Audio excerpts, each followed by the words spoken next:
What's going on, fellow A+ers? It's your boy Adam Perez. We're back once again with a brand new episode for you guys today of A+ Hero Report, your weekly stop for your Marvel, DC, along with movie and TV news, streaming live for you guys today. This is a beautiful Sunday afternoon, wherever you guys hopefully, certainly may be at. I am your host, Adam Perez. We got 6 incredible topics we're going to be dropping into and talking about with you guys today. Some honorable mentions, and of course, your live viewer questions at the end of the show. So sit back, relax, enjoy yourself, and we'll see you guys on the other side.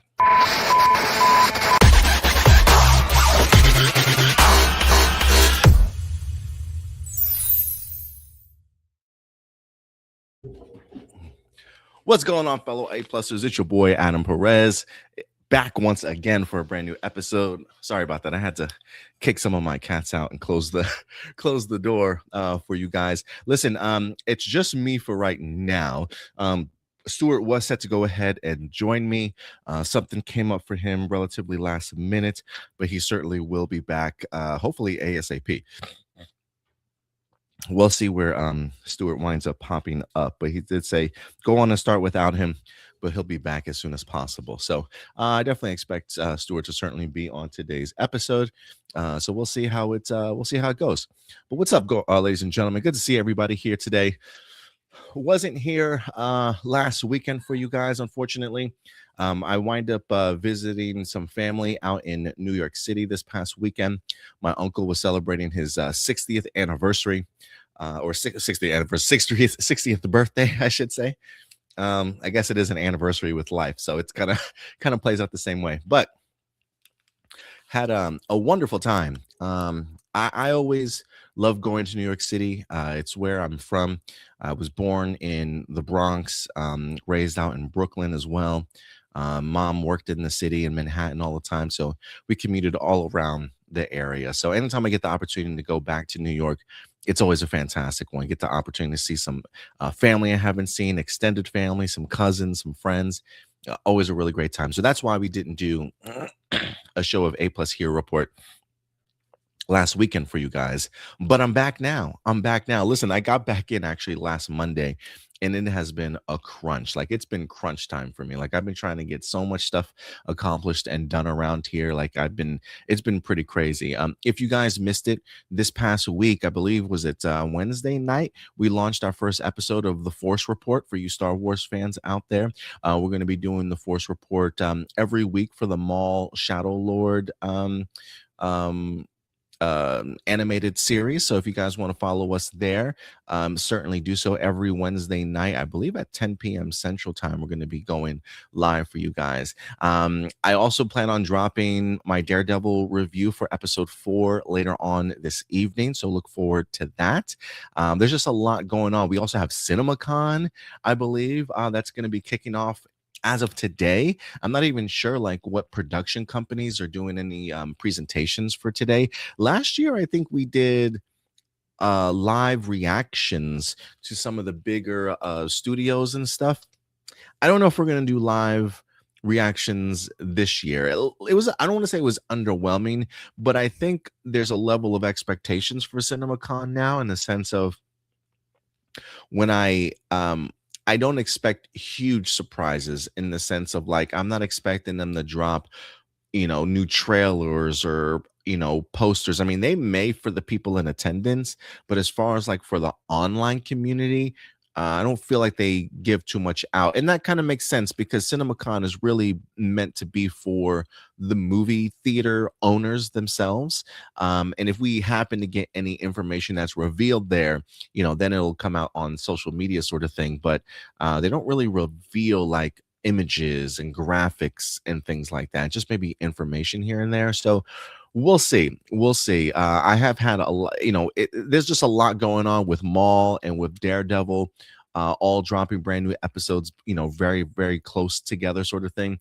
And then maybe next week, and maybe Monday, we like to also do our Let's Talk Movies segment, me and Stuart, where we talk about brand new movies this week. I haven't been to movies in like 2 weeks, y'all. Like, I missed out on Super Mario Brothers and whatever else wind up dropping last week sort of thing. So I don't know if we're going to have a new episode tomorrow or not, just because I'm trying to catch my bearings and really just kind of get my feet under me with everything that's been going on since I got back.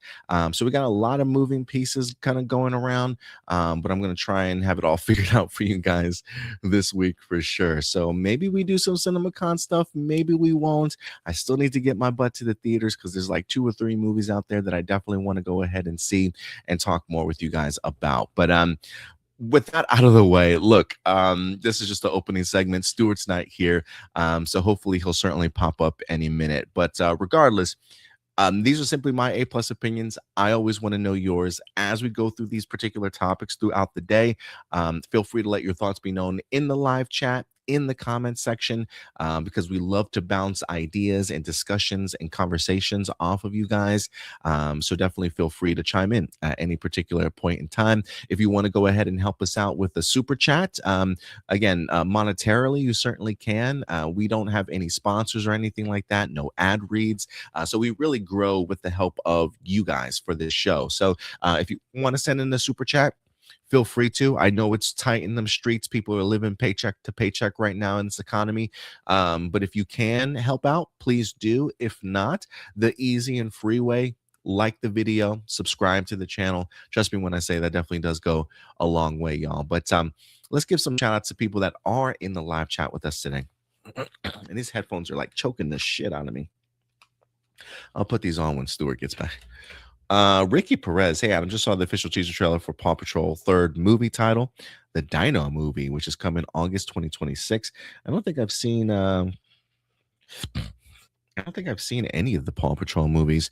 And he says right before the Avatar movie release in fall of 2026. Yeah, that Avatar movie looks like it's going straight to Paramount Plus, if I'm not mistaken. If anything, also excuse me, if anything, also I've been hearing that that movie is leaking, or at least there have been like clips that have been released already. I wonder if that's true or not for Aang. Final trailer for the upcoming Michael Jackson biopic movie in 1 minute. Yeah, I'm looking forward to that. That's coming out what, next week?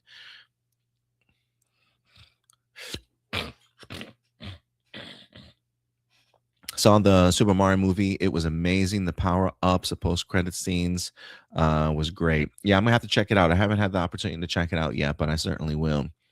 Also, CinemaCon is almost here, and all the studios are ready to take center stage this week at the upcoming release for 2026 and updates into 2027. Saw the official Mortal Kombat 2 tickets on sale trailer last week. Yeah, we dropped brand new posters for the Mortal Kombat movie. They're going to be showing it in a bunch of different formats. I haven't had the opportunity to check out that final trailer though.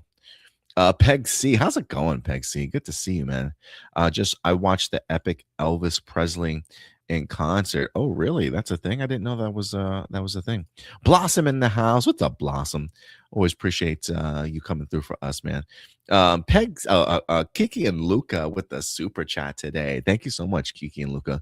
Always appreciate you guys' support, and I love seeing you pop up in mostly like all of our videos whenever we go live or do a brand new drop on something. So it's cool to see you. Thank you so much for joining us for the Force Report. Also, we got Peg C. How was your trip? My trip was great, man. My trip was great. I probably would have loved like one more day in the city, honestly, just to be, it's funny. I lived in the city until I was about 10 years old. And then we moved to Jersey for like after 5th grade or something like that. But we always commuted back and forth to the city, even when we lived in Jersey, right? So, and then I moved out of Jersey when I was like 18 or something like that, like right fresh out of high school. So I'm very much an East Coast guy. But despite how long I lived on the East Coast and how long I lived in New York City, every time I go back, because it's so far in between, maybe like every 4 or 5 years or something like that, I might visit.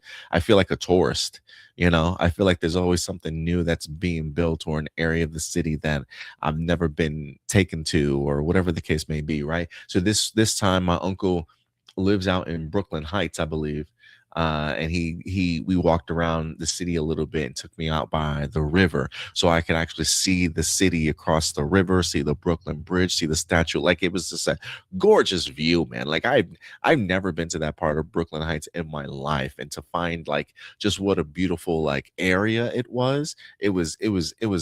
Yeah, it was absolutely amazing. They're building like basketball courts on the river, tennis courts on the river, handball courts on the river, walking paths and stuff. I mean, it was stellar, man. I had a really good time just seeing some of my old stomping grounds, hanging out with my uncle, and really just kind of celebrating the 60th birthday, man, and with some delicious food and everything, some music. Couldn't have asked for more, honestly, man. So appreciate you asking, Pexi. But yeah, it was a great trip into the city. And I think our boy Stuart is back. Let me go ahead and bring him in. What's up, Stu? Hey, Good to see you, man. How you doing, brother? I'm doing really good. Good to see you as well. Everything I okay heard on your so you were part? talking about your trip. Oh yeah, yeah. I just got back last Monday afternoon, and it's just been a struggle just getting my feet back under me with everything that's going on. I had to get Force Report up and running in time by Wednesday, which for the most part I think went relatively well in regards to the amount of like music and overlays and things like that I was able to kind of get set up last minute. So that kind of worked out really well. Um, just trying to catch up to reviews and stuff. I haven't even gone to the movies at all this week, dude, since I've been back. It's been a hectic week since I've been back, but my trip was fun. It was like maybe 3 days. I think I got there like Friday morning. So it was there Friday morning, Saturday, and Sunday, and then I came back Monday morning. I would have loved to have stayed at least through Monday. I think my parents stayed there on Monday and then went back home on Tuesday. I would have loved to have done that with them just to spend a little bit more time with them and see if we could see the city a little bit more. But it was fun times, man, for sure. Sounds like a good time for sure. Yeah, I had some New York Chinese food, which always hits. It just hits differently. And believe it or not, this is like my first trip in a long time. I didn't have any New York pizza while I was there. Oh, Uh, what? yeah, we tried to go Sunday. We have two pizza shops that we like to go to. And they were both closed because it was Easter. It was Easter Sunday. And Of so course. I didn't get the opportunity to eat any pizza. So definitely bummed for sure. Yeah. You know what's funny is I still have only been to New York City once, and man, I hadn't even started middle school at that time. I think I was still like elementary school. Oh man, it's been a minute. Yeah, we need to go back, Stu, for sure. Yeah. I want to take the girlfriend and and kiddo with me. It was just me on the trip this time. But next time I go out to New York, I gotta bring the family because everybody wants to see Noah and Cindy, and Cindy's never been to the city before, and I just think it would be a really cool like experience, outside of Texas. Yeah. But it's good to see you, man. How's your week been treating you so far? Not bad. So I think I already mentioned this, but like our theater is now like finally fully operational again. And it's we got some stormy, or not stormy, but it's definitely raining quite a bit now, which we haven't had in quite a minute. So it's pretty nice. Kind of an excuse to just hang out indoors. Yeah, no, I feel you. Yeah, we did get a little bit of rain. I think we got a little bit of rain last night and it's supposed to have some tomorrow. I wound up mowing the backyard, which needed it. I needed to use like the weed whacker to like chop it down. That's how bad the backyard was yesterday. And then had to mow it right after that because I was like, I gotta beat this rain, dude. I Mhm. just because if I don't, it's the ground's gonna be wet through all that grass for like a whole nother week, and I can't risk it, dude. So Gotta do uh it now. gotta do it now. So yeah, it was brutal yesterday.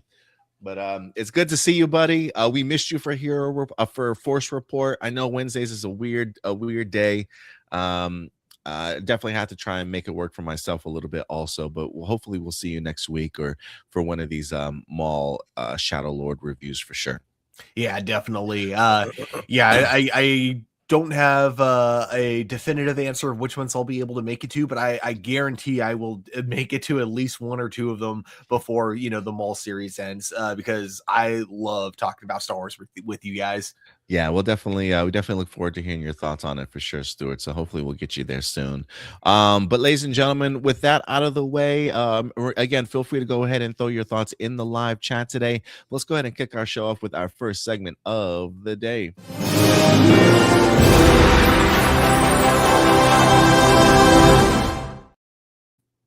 And we're going to get to our honorable mentions portion of the show. If this is your first time watching it, for honorable mentions is really just topics that didn't quite make our top six, but felt that it still needed to be discussed and talked about for you guys, because we like to keep you guys up to date as much as we possibly can.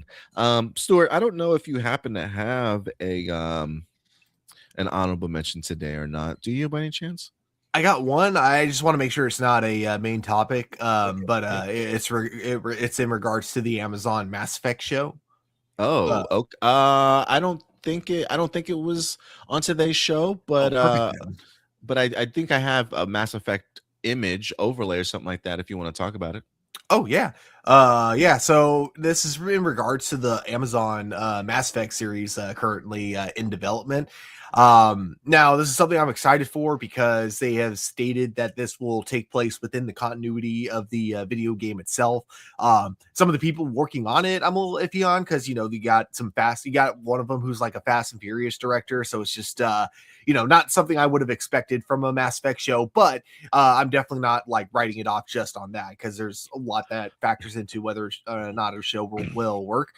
But what did kind of worry me is a statement that came out from one of the producers saying that they asked for a rewrite of some of the early drafts because they didn't want to make this show for gamers specifically. They didn't want to make this one for the fans. And to be fair, that could be very vague. It could mean a million things. And honestly, if I was the CEO and it turned out what he meant was that the script had too much fan service or too many, like one too many nods that just take you out of the story, I would totally get it. But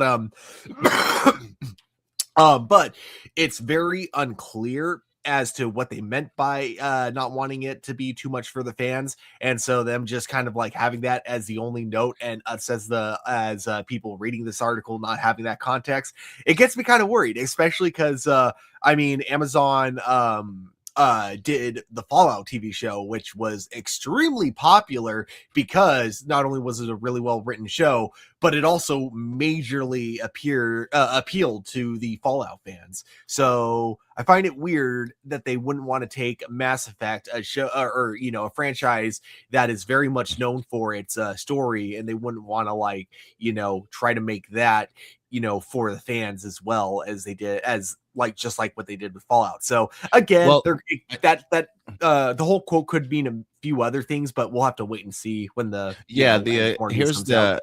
here's the exact quote. It says the report claims that the sci-fi show is on the verge of being greenlit, but the Amazon TV boss wants rewrites to quote unquote m- to make it more appealing to non-gamers first, quote unquote. So Okay, that's what that's what, that's yeah. that's the quote. But yeah, what it comes down to is that it could be that maybe the first episode had one too many Easter eggs, but I think it's just a weird quote to put for a Mass Effect show, because I'd say like in the same way that Game of Thrones is fantasy for people who don't like fantasy, I would say the Mass Effect video game is basically a cinematic video game for people who don't like video games. So I don't know. It's definitely one that gets me worried. It doesn't make me want to write off the show completely at the moment, but it gets me worried, is all. No, I definitely understand that. I'm glad you brought it up. That was definitely going to be one of our honorable mentions today. So I'm glad you decided to tackle that one actually. Oh, hell yes. Just because I am a huge. In fact, okay, so this is like what's funny. So I've been replaying the games actually recently this week, or this last week as well. And I think like in terms of overall sci-fi worlds, this might be my favorite sci-fi world, and that includes like ranking it with Star Trek and Star Wars. I think like I love Oh them, wow. or I love Star Wars. I think that's going to always be my favorite sci-fi franchise. But in terms of worlds, in terms of like world building, I think Mass Effect is the best like sci-fi like franchise ever in terms of world building. Mass Effect is for you? Yeah. Yeah, I feel like if I had stayed on the Mass Effect train after the second one, I probably would feel that same way also. But yeah, I'm a big fan of the franchise itself. Let's see here. What else do we got for honorable mentions? Oh, RoboCop surprisingly is back in the news. According to an article from the Ankler, it's reported that Amazon's head of global television has officially greenlit two new original projects, and one of them is the new series based on RoboCop. This RoboCop series has been talked about for a while now, but it's finally making its way out of developmental hell after spending years spinning its wheels. The project is now getting on track at Prime Video. The next step, it says from the article, they have to still announce the new head of scripted content, so it remains unclear how soon production can actually get started. So I am curious as to like how far along this actually is in regards to scripts and such, or if this is an idea that they have of like, yeah, this is one of the like I wonder if they have like an overview and it's something that they want to green light sort of thing. So we'll see, but it doesn't look like we're getting ourselves a RoboCop series, but it could still be quite a ways away from any level of pre-production or production at all. But yeah, it looks like RoboCop is coming back. If this show sucks, there will be trouble. I love it. We also got where'd that other article go? We do got some Power Ranger stuff in the news also. Damn it, Adam, why do I always get the worst images sometimes? I'm so sorry. This is just disrespectful to the 2017 Power Ranger crew here. But there was an article from MovieWeb, and I feel like we've heard this before, but it's always interesting to talk about. Um, the Power Ranger franchise kicked off a Power Ranger movie back in 2017, I believe. Dacre Montgomery's got a brand new movie out. The gentleman that played Jason Scott, the Red Ranger, in the movie, Dacre Montgomery. He also went on to do Stranger Things as Max's older brother Billy. He has a new movie out called The Faces of Death, and I believe on his current tour, his press tour. Speaking to MovieWeb, he did confirm past rumors that revealed that the 2017 Power Ranger movie was supposed to be the start of a whole series. He says it was a 4-picture deal with Lionsgate, according to Dacre Montgomery, remarking that the studio planned to do with Power Rangers what it had done with the Hunger Games franchise, which had wrapped up its original adaptation 2 years earlier with Mockingjay Part 2. He says it was going to be a whole big thing, but what can you do, right?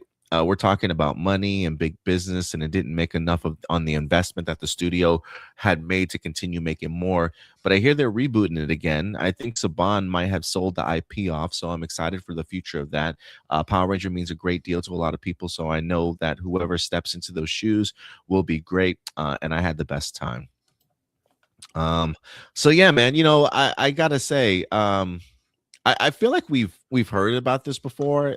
Something tells me the gentleman that plays the Blue Ranger in the movie also, I think he's done some rounds and some interviews, and I think he also insisted that there was supposed to be at least like a trilogy of Power Ranger movies if this one had done relatively well. But I just continue to go back, Stuart, anytime I hear them talk about this film and this franchise at this time, like just what we really missed out on, and just how like us as I don't want to say us as fans, but um, just as a Power Ranger community, like and just moviegoers in general, I really do feel like we failed this movie, Stuart. Like I know we tend to sometimes blame like the writing, or while the movie was good, it wasn't necessarily great. There are enjoyable things about this film, but some things that are certainly missed out on that maybe could have like really put it over the edge and just hit with a lot more people, sort of thing.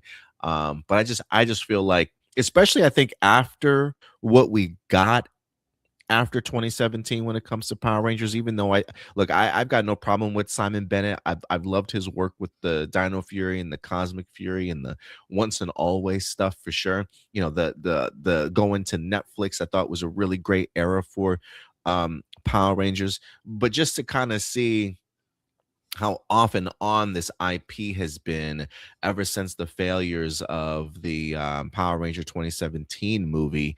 It really just felt like it hurt the franchise more than I think we realized at the time. You know, Yeah. at least I think it hurt the franchise. I don't know. Maybe it blossomed into something else. I don't know how you feel about it though. I mean, I feel like, yeah, I don't know if I would say the fans are the reasons the movie didn't do too well, because I think it's just like a lack of interest from the general public. But I do kind of agree. Like, if this franchise had gone on, I do think like the Power Rangers franchise as a whole would look a lot different. Like, it may have ended at the same time, but I don't think it would have taken as long for a reboot, like bigger budget American production Power Rangers to go. I don't think that would have taken as long as it's taken right now.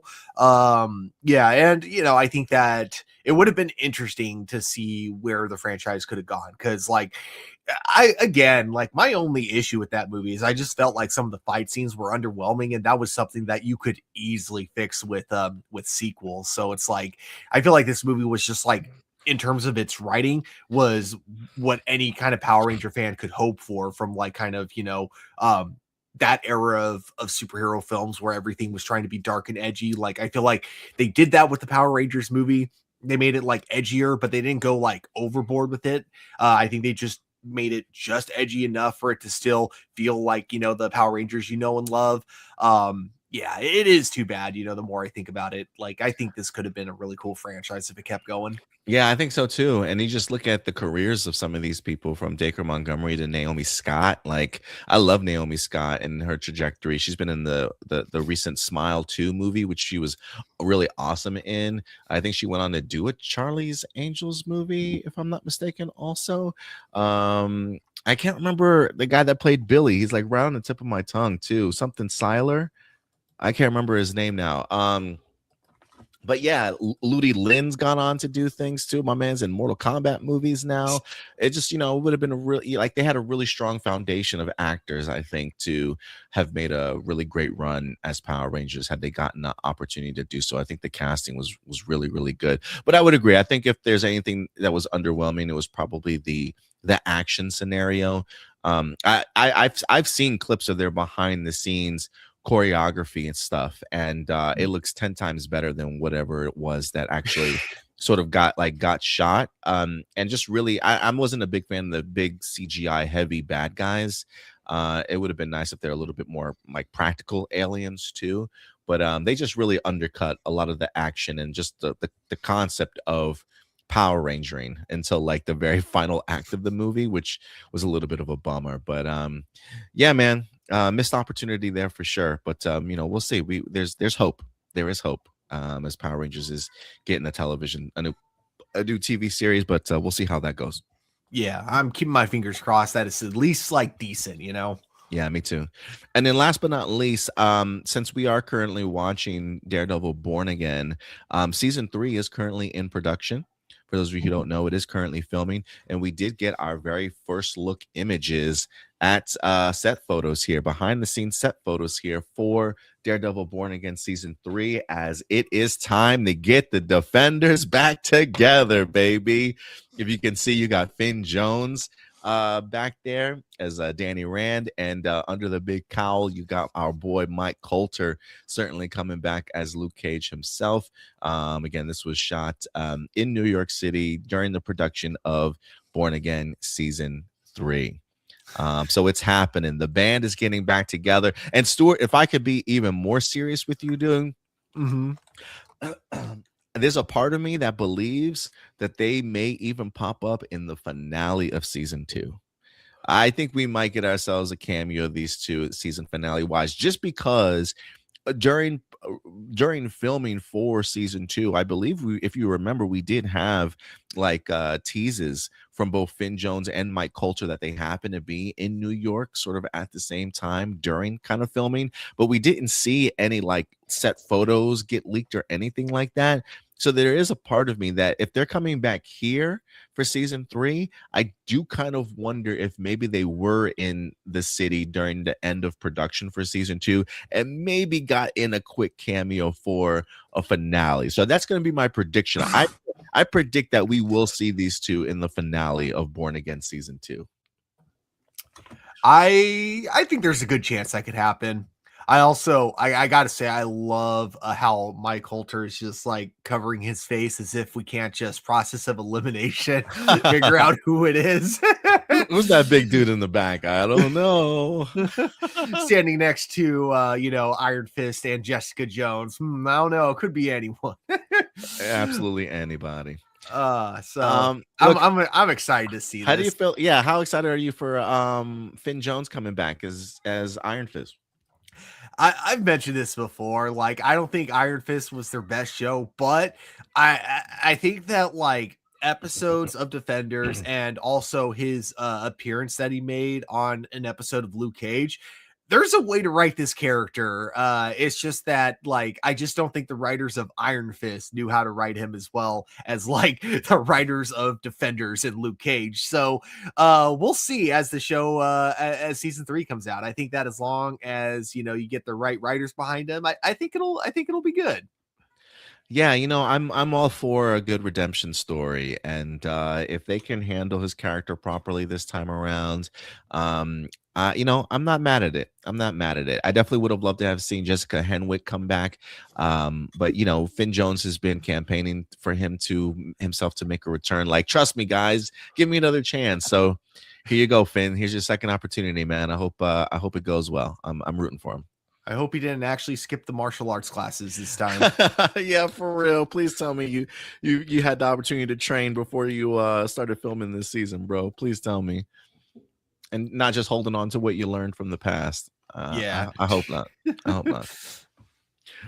But yeah, guys. What else we got in here? Tony Robinson in the house. What's up, Adam and Stuart? Appreciate you certainly doing well, man.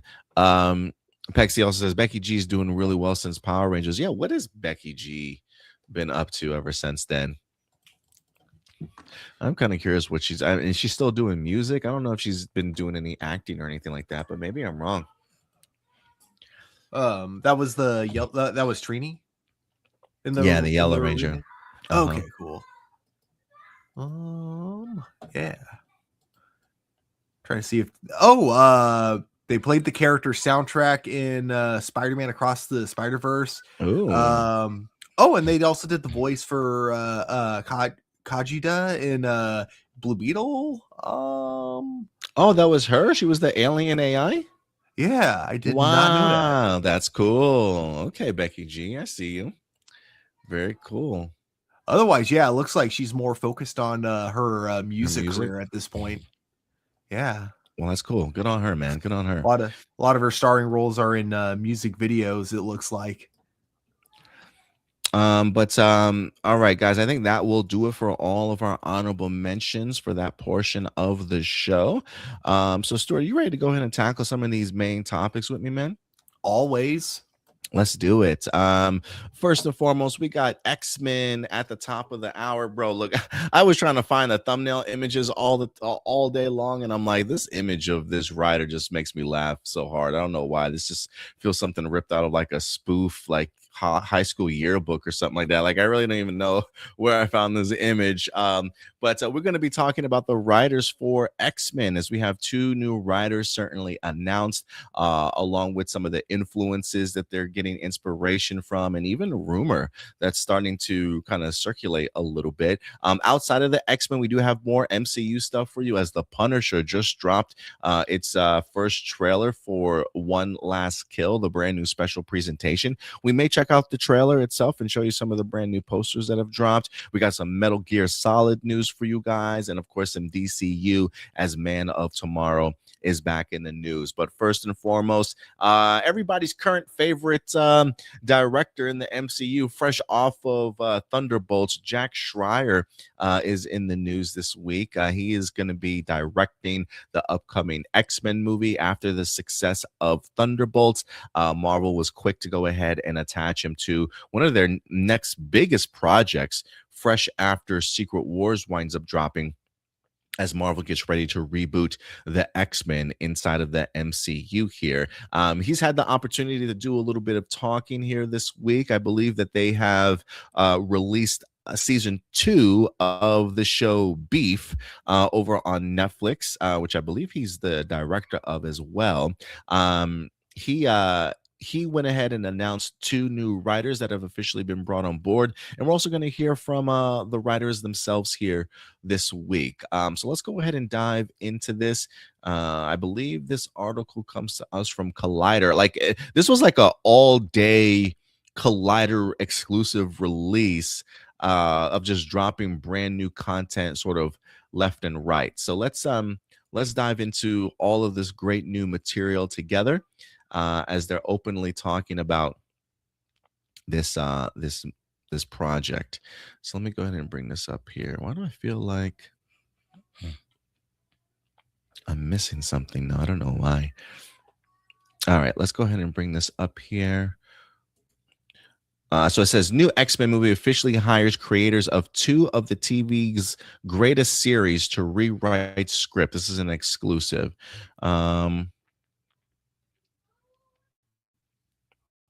Schreier's work in the MCU is far from done, though, as he's confirmed to direct Marvel's new X-Men movie coming sometime after Secret Wars. Details about the project, such as casting and plot, are being kept under wraps, but it is expected to premiere sometime in 2028.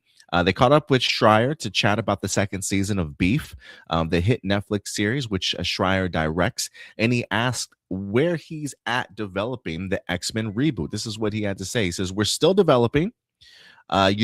One of the exciting things that's tying into Beef is that Sonny, aka Lee Sung Jin, and Joanne both worked on this season. Obviously, I mean, Beef is Sonny's show, and Joanna worked on the season as well. But we worked together on season 1 of Beef and on Thunderbolts. They have come in and are working on a draft right now, which is really exciting to be able to put that group of people together again." And so these are the 2 writers that he's talking about. Jack Schreier's in the middle, and then you got Lee Sung Jin to the left and Joanna Callow to the right. Beef creator Lee Sung Jin and the Bear co-showrunner and writer Joanne Callow are writing Marvel's X-Men movie. Schreier also spoke about how much he loves Sonny's writing on Beef and what he admires about him, which is the ability to take small interpersonal dynamics and explode them into a much larger canvas, which is going to be a core part of writing a great X-Men movie. He also admits how happy he is to have Lee and Callow on board, who are the creators of 2 of the most interesting shows on television right now. He continued, "When you go back and you read X-Men comics, there's ideology, but also interpersonal drama, almost of a soap opera quality. Having writers who understand both how to drive ideology from personal stakes, if we get that right, that's what we feel most honest to what X-Men can be. When it comes to traditional Marvel secrecy, he is keeping things tight-lipped, as you'd expect." He says, "We'll film in a little black box and never leave, but seriously, the studio has experience with this. We've talked about it, but can't say more." So yeah, the 2 writers of Beef, Lee Sung Jin, which has been nominated, I believe it might even won some Emmy Awards, if I'm not mistaken, along with the Bear writer and co-showrunner Joanne Callow, who another show that has won Emmy Awards as well. These 2 teamed up. This whole group you see right here teamed up for Thunderbolts. They literally brought us the Thunderbolts movie, and Marvel is now bringing them on board I believe they've already had a writer attached, but now they're bringing these two on board to rewrite the script and make their X-Men movie really work for them. So I really am. I actually am kind of a big fan of this news, Stuart, just because of how much I was actually a really big fan of the Thunderbolts movie itself. But how do you feel about these two coming on board? I think this is an incredibly solid lineup. I mean, if you got someone, because I haven't seen the Beef myself, but I have seen episodes of the Bear, and not to mention the way they're talking about X-Men, they definitely get what it takes to like adapt an X-Men comic book into a movie.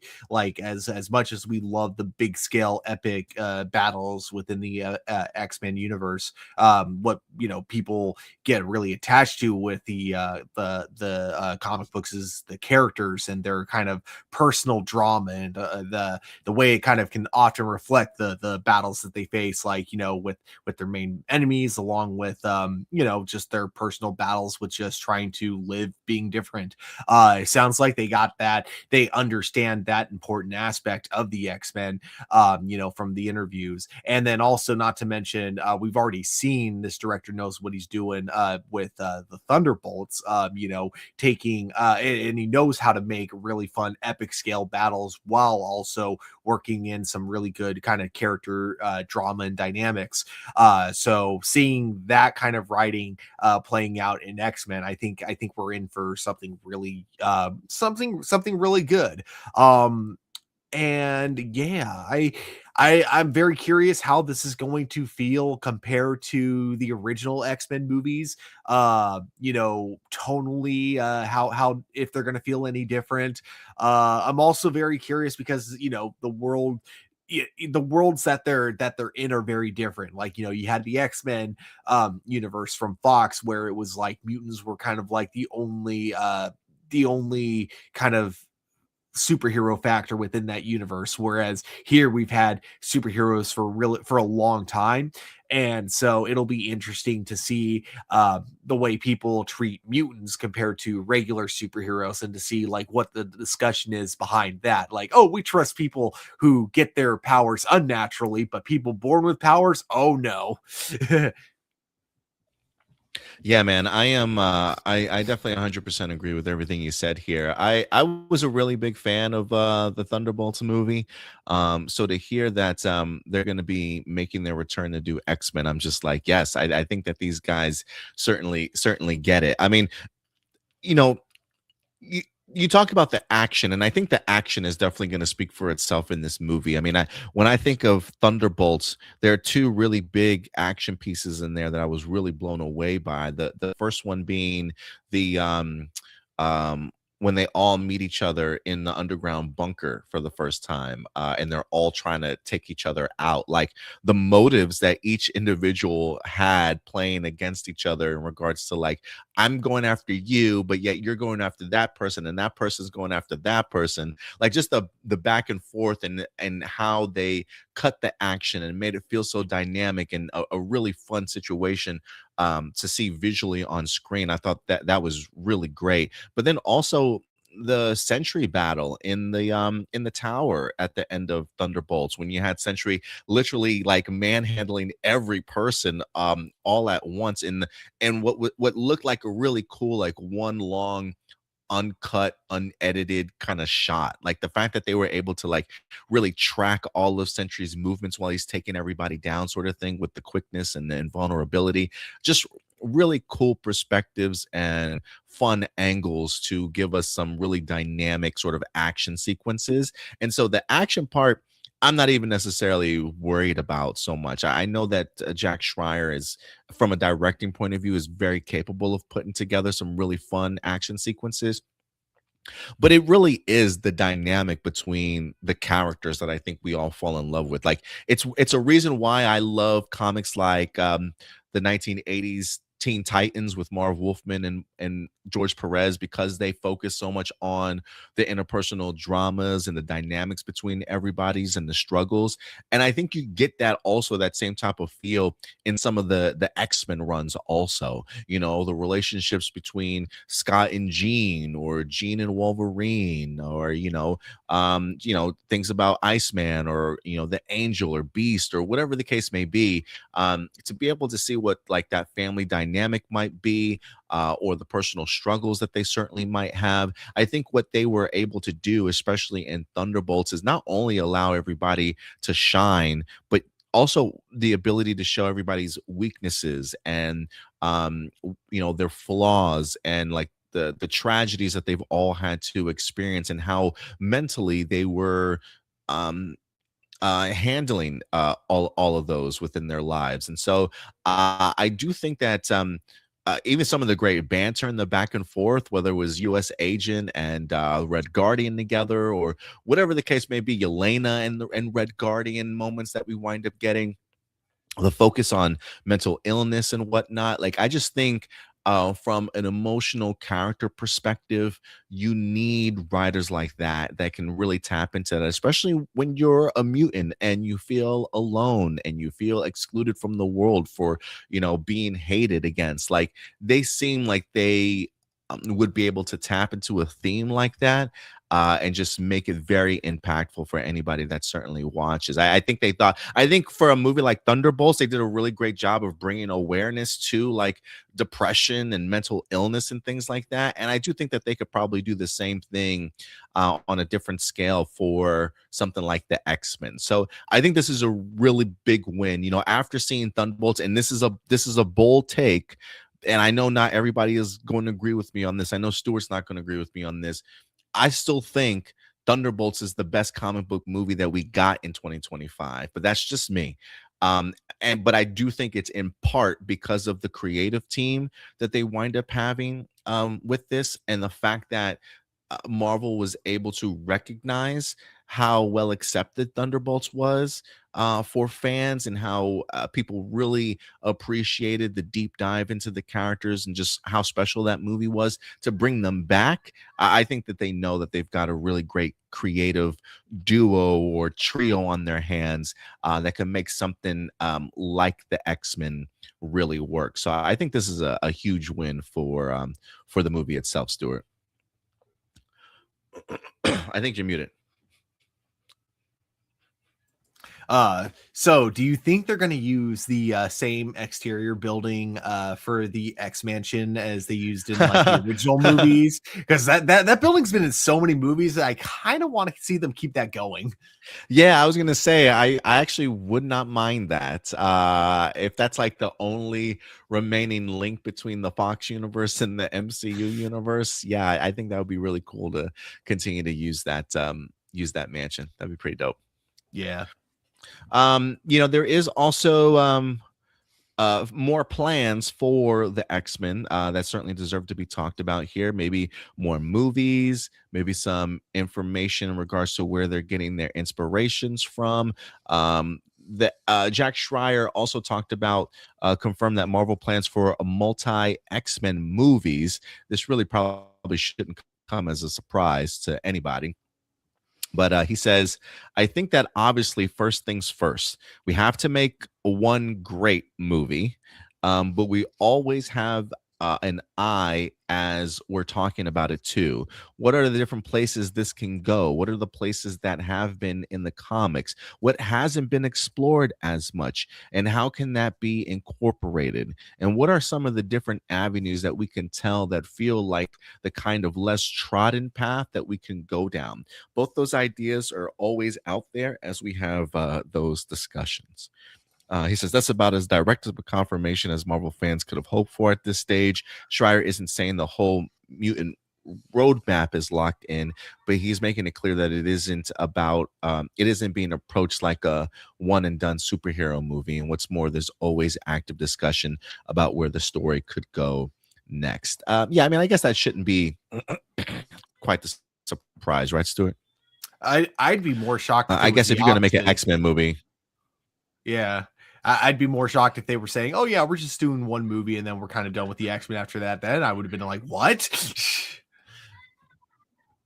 Yeah, for sure. I will say I am kind of curious as to like what directions they certainly would go, just because we've had such a long line of X-Men movies, from back in the day.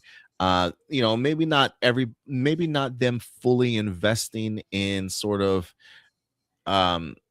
full on direct adaptation of a storyline. I think that one of the biggest adaptations is probably the Days of Future Past, and maybe the Dark Phoenix saga. I feel like are like the two that they've really tried to adapt as directly as they possibly could. But there's always like little tidbits of other influences of storylines sort of here and there. So I am kind of curious as to like what directions they haven't really tackled in the X-Men lore that they feel that now they really want to give an opportunity to. I've always been a big proponent of Age of Apocalypse, but Mhm. that was teased a little bit by Hugh Jackman's Wolverine and Deadpool and Wolverine movie. But I feel like that's almost such a big ask at this point, for them to kind of go. I almost feel like you would need to establish your X-Men first before you even think about doing something like a Age of Apocalypse, because that just feels very bold. But I am kind of curious as to what other comic book X-Men comic book lore is out there that really hasn't seen the light of day, that could be explored from a cinematic point of view. Yeah, I think like the two main villains I want them to be patient with are Apocalypse and Sinister. Like I do want to see both of them at some point. I just don't want those to be the first villains we start out with. I get you, yeah. But then you do go back to Magneto immediately? I mean, I guess I Magneto's mean, why gotta be, not? He's right? honestly like, even if he's not the main villain, I really hope he's in the first movie. Why Like let me I ask you a question. I huh. Because I find it interesting when it comes to Magneto that my man could be in, like, every X-Men movie, but, like, people will get tired of seeing the Joker so much, right? Like, so I'm always fascinated Well, by, like, how that works out, like, they're both very integral to each characters and their motivations behind things. So why do you think we get tired of one and not the other? with the Joker, it's because his prime role is Batman's antagonist. His prime role is the villain. Like, yes, they've teamed up a few times here and there, but it's not like a common thing. Whereas like with X-Men, what I love is that Charles and Magneto are kind of fighting the same fight. They're almost on the same team in a lot of ways because they Sometimes they want the are. same, yeah, because they want the same thing. And so that's what I think is like kind of interesting about utilizing Magneto not as a main villain, but having him Mm, there as an antagonist. Is then you have a main villain who they both agree needs to stop, but they're both going to have very different ideas on how to do it. The main villain could be a politician that wants to completely ban mutants altogether and put them all into camps, right? Charles is probably going to go about this like, no, we need to campaign against him. We need to show the world we're not a threat. Whereas Magneto's suggestion would probably like, no, we're going to kill this guy now and show the world that if they try something like this, they have every right. They need to fear us. They mhm, should mhm. fear us. So I think that's wise because you can use them as both an antagonist. You can use them as a main villain if you need to. You can also use him as an ally. I feel like Magneto's role with Charles is so flexible. You have all these options, but then the Joker, He's he's one just note a type thing. villain. Yeah, he's Yeah. just the antagonist to Batman. He's a great antagonist, and I love seeing him when he's on screen. But that can get old if you rely on him too much. No, I think you make a great point. I think the flexibility of just who Magneto is as a character, you can really mold him and shape him into any role that you would need him to play in an X-Men movie, and he seems like he'll fit in there seamlessly. Whereas, yeah, the Joker very much is one note, like he just wants to kill Batman, and he's not going to team up with you or anything like that. I do appreciate that answer. Um, As far as the influences as to where they're going to be getting some of their stuff from for X-Men, let's go ahead and dive into this one also. Another exclusive over at Collider. X-Men reboot director officially reveals which comics the new MCU reboot is inspired by. He talks again that they have come in and they're working on a draft right now. Really excited to be able to put that group of people together again. He says, I also think just having the time to kind of sit back, and I've just been digging into so many old comics and the entire Chris Claremont run and just going through stuff and really trying to think about what we can do well that feels new and feels different that hasn't been done well before. Obviously, there's such an incredible cinematic tradition of those comics, but what can we do and how can we put our own spin on what that is?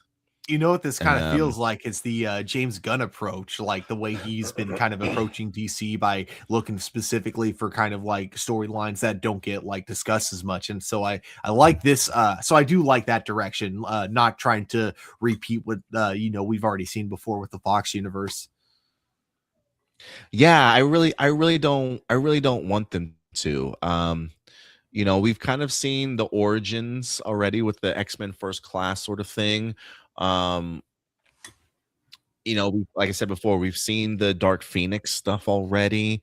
We've seen some of the Weapon X stuff a little bit already. I'm gonna Google famous X-Men Claremont stories, and let's see what all right, comicbook.com actually has. Oh, here we go. 10 most essential X-Men stories written by Chris Claremont. Already, boom, Dark Phoenix Saga already up there. Number one, Days of Future Past, X-Men God Loves, Man Kills.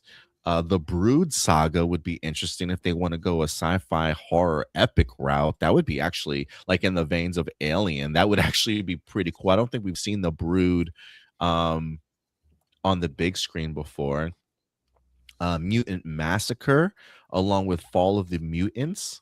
Mutant Massacre was the first true X-Men crossover, which saw the Marauders, a group of mercenaries, slaughter the Morlocks in the tunnels under New York City. The event caused massive injuries to the team and solidified the gritty tone of the late 80s. The Inferno Saga, which would also include Madeline Pryor, who becomes the Goblin Queen. We kind of saw that a little bit teased in the X-Men 97 stuff as well. But yeah, there's a whole lot of options that they certainly could go down if they definitely wanted to tap into a little bit more Hellfire Club stuff if they wanted to as well. So we'll see. But I'm kind of liking the Brood concept a little bit. I don't know if you come swinging out of the gate immediately with that type of thing, but if you ever needed a sequel down the line to have like a different feel to it, a sci-fi horror X-Men film I think would be pretty badass. I'm not gonna lie. Yeah. So yeah, that's where they're getting a lot of their influences from in regards to the Claremont run. And I have been hearing some news story, and I have not been able to find this. I have not been able to find an article that has quite gotten this rumor right, but the insider Jeff Schneider online. He does a weekly podcast with John Roca called The Hot Mic, and they drop new information all the time. So Jeff Schneider is teasing some actors that potentially might be on like their short list of people they may be eyeing. I don't know how true that is simply because I don't the scripts aren't even necessarily done yet. They're currently going through rewrites, getting people on board. So I don't really know how much of the script they have. I mean, maybe Marvel maybe has people that think would fit those roles well, but they haven't even like been out to do any levels of auditioning or script reads, you know what I mean? Hmm. But there's John Roca wind up dropping this tidbit that they're looking to potentially do the I find this odd based off of what Jack Schreier just told us. But John Roca also mentioned, and so take this with a grain of salt. This is just a rumor that they're talking about, that they may be doing the original classic X-Men team lineup. So we're talking Cyclops, Jean, Beast, Angel, and Iceman. And I don't know if you remember this, Stuart. When we watched WandaVision, or maybe it was after Doctor Strange 2, Multiverse of Madness, we had I did a theory video a long time ago that I thought that they were building up to introducing us to the original classic X-Men team. Like I always thought the idea of, like, if we are going to introduce mutants into the MCU for the very first time, how cool would it be if we went back to the classic Stan Lee original X-Men team, which was really their first sort of level of mutations, right? The first time that mutants had ever come on board. This is what the mutants kind of look like, humans with like different mutant genes. So homeboy may look like a beast with big ass feet and big ass hands. Maybe a human with a different mutant gene may grow wings or turn into a big snowman or something like that, right? Like I always thought the idea of going that route for an X-Men team, at least maybe for its first iteration in the comic books or in the movies, would be a really cool, unique way to go that we haven't quite seen done before. Because Kevin Feige has mentioned in past interviews, the next time that we see the X-Men team, it's going to be a version that we haven't necessarily seen before. And so that's always left me with like either original classic X-Men stuff or like all new, all giant sized X-Men during like the Chris Claremont run, where you've got people like Banshee and Storm and Wolverine and Colossus as a part of that group, sort of thing.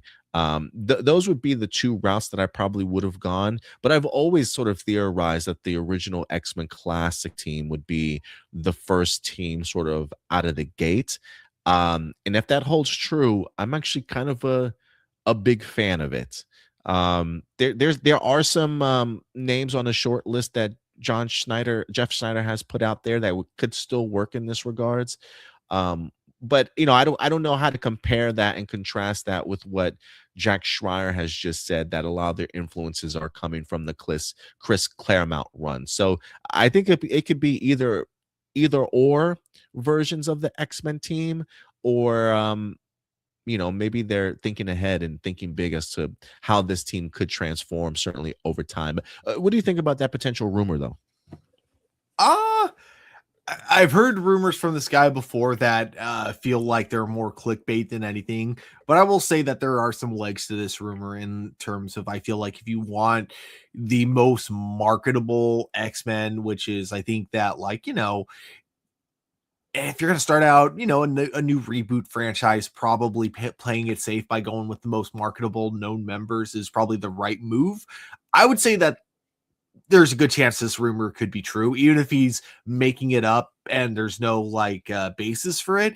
I think just solely on the fact that marketing wise, it's probably the safest move they could make. I think there's a possibility behind it. To go the original classic X-Men route? Yeah. I Because that get would you. I get you. include Cyclops and Jean Grey, correct? And then Yeah. Beast as well. Yeah, I Mhm. think that as long as you got that kind of group of X-Men, I think the only marketable, like super marketable X-Men we will probably not see will be like Wolverine. And that'll be probably because I have almost no doubt they're gonna save him for his own solo films. Oh, I got you. Yeah, I wouldn't mind. I wouldn't mind that either. Being able to focus on a Wolverine as like a separate entity, not even a part of the X-Men as of yet, and then maybe eventually be introduced and kind of connect to that team. I can easily see like an X-Men movie and then a Wolverine movie, and then maybe the sequel to that X-Men movie. That's when you really start kind of filling in the blanks of adding more mutants to the team. So you might be right there. Some of the names that were dropped potentially as to who could play some of these characters. Um, there are two names that are circulating that Jeff Schneider mentioned. The first one, he was looking at. this guy here. What was his name from the new Game of Thrones show? Peter Claffey, who plays Sir Duncan the Tall. He was Ooh, suggesting, again, this is just take this as rumors because again, they were looking to him as Beast, possibly as playing the Beast character. He is a tall mf'er for sure, dude. he's So it tall, would be he's interesting to kind of. big, and he's also got that like kind of soft mannerism that like I always imagine Beast having, the same one that he has in the X-Men cartoon. So he would be perfect for Oh Beast. yeah. That almost feels like too good of casting, honestly. Yeah, I'm kind of hoping again, I don't know exactly how far along the script is or if Marvel has even talked with these people, but it may be an idea of Marvel Studios having their eye on key people, and then maybe bring them in for some script reads whenever the script is available. But none of this has been confirmed. I just want to just take this as a grain of salt. And I don't have another image for uh the other casting suggestion, but it says the hot mic claims that the actress Odessa Azion, who played Rachel in the Marty Supreme movie, is possibly being eyed as Rogue.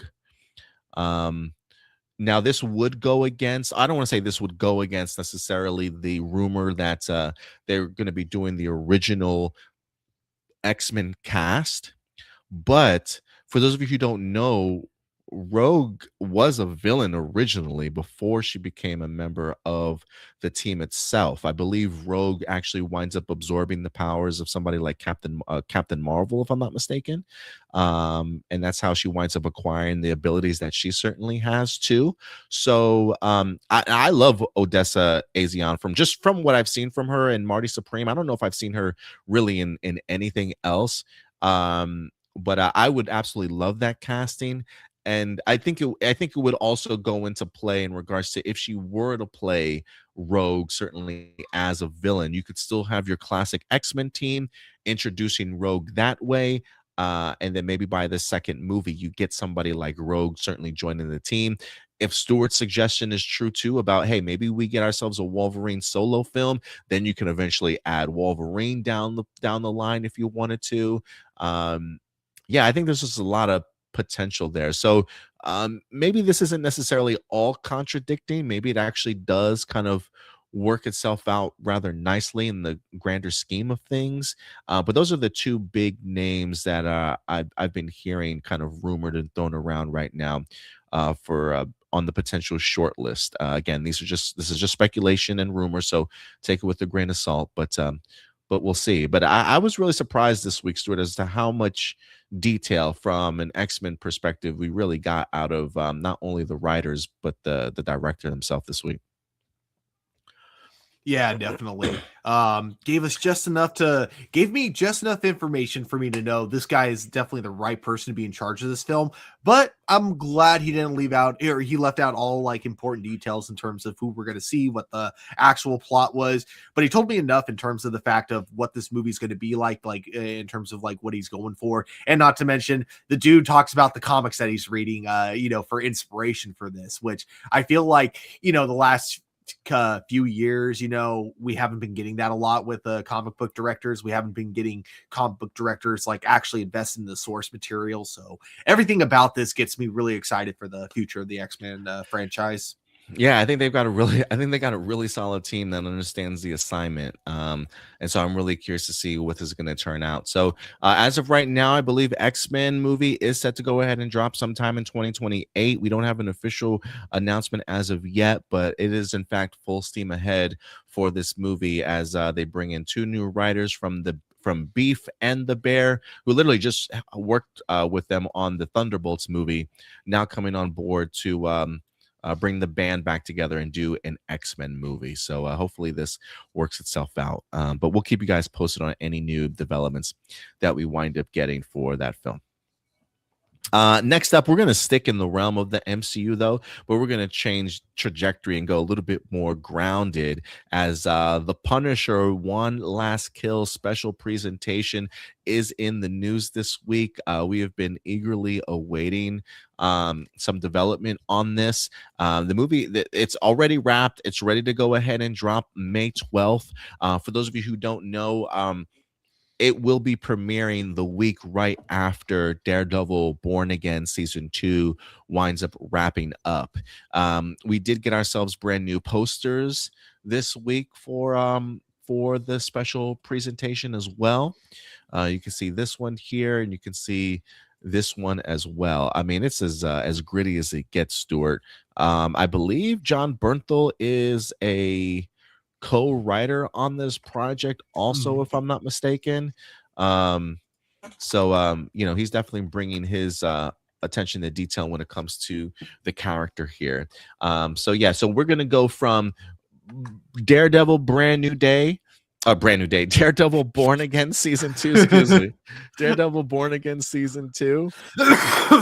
Then the next week we're going to be dropping right into the Punisher One Last Kill special presentation, and then from there you can see John Bernthal the Punisher again in Spider-Man Brand New Day later in June. So this you know, I don't know how much connective tissue this is going to have, but I feel like this is going to be a really cool journey to see our boy Frank Castle on during this time. Have you seen the trailer at all, Stuart? I have. Yeah. Yeah, it showed me, or you know, I love that we get to see some flashbacks and some characters from the Punisher TV show on Netflix. So it is cool because, like, looking back at the first season of Daredevil Born Again, it seemed like before they fully committed to the production that they have now, there was like a lot of back and forth as to whether or not they even wanted to consider all the Netflix stuff canon, even though they're using all the same actors. So it's like, why wouldn't you? So it is cool that, you know, looking at this new Punisher show, we not only have Frank back, but we also have his veteran buddy back as well. So yeah, I'm really excited. I think my only issue with this is that I almost feel like this you know, could have been a movie. I'm looking at, like, in the trailer, we get some really cool, what looks like some really cool action scenes. And so it looks like this is clearly a production that they put like money into. So I'm just like wondering, why wasn't this a movie? I think this is clocking in at an hour, maybe just as an hour, like 60 minutes.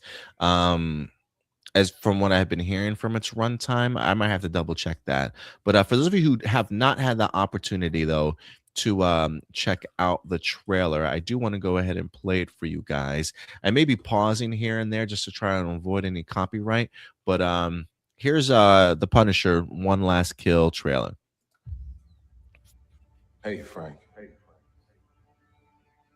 How you doing, brother?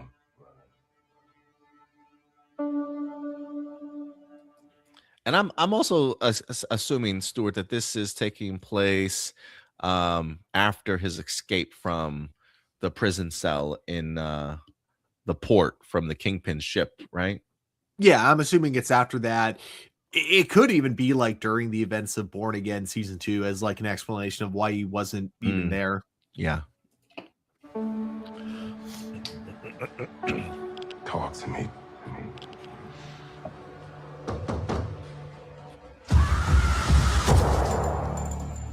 Tell me what's going on. What's going on?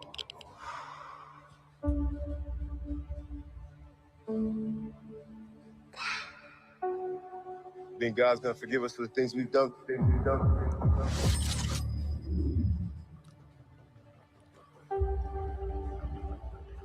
I'm not sure about me.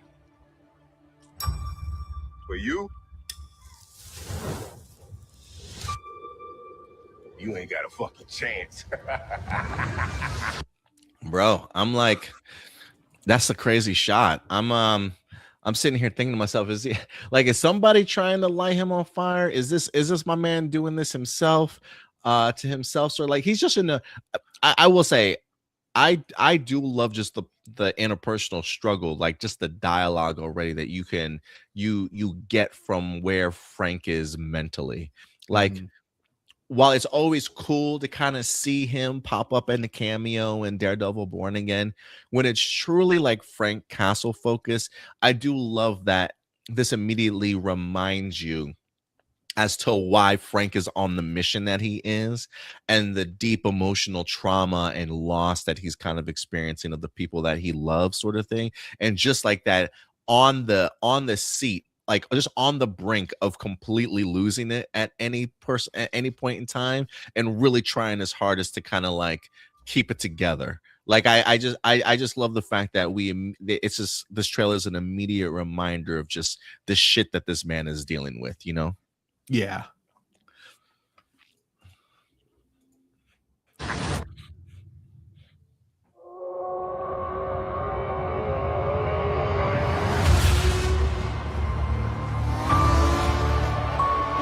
First off, I love that my man's first thought isn't I gotta extinguish myself.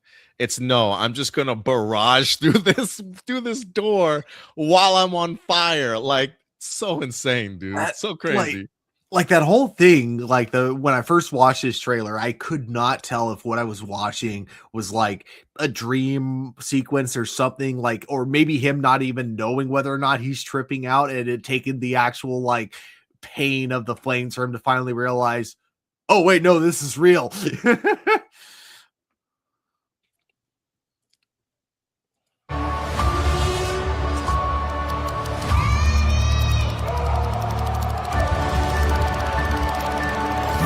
That's all you got? That's all you got? Damn. Bro, hold on. I gotta go back. That's a crazy stunt work job right there.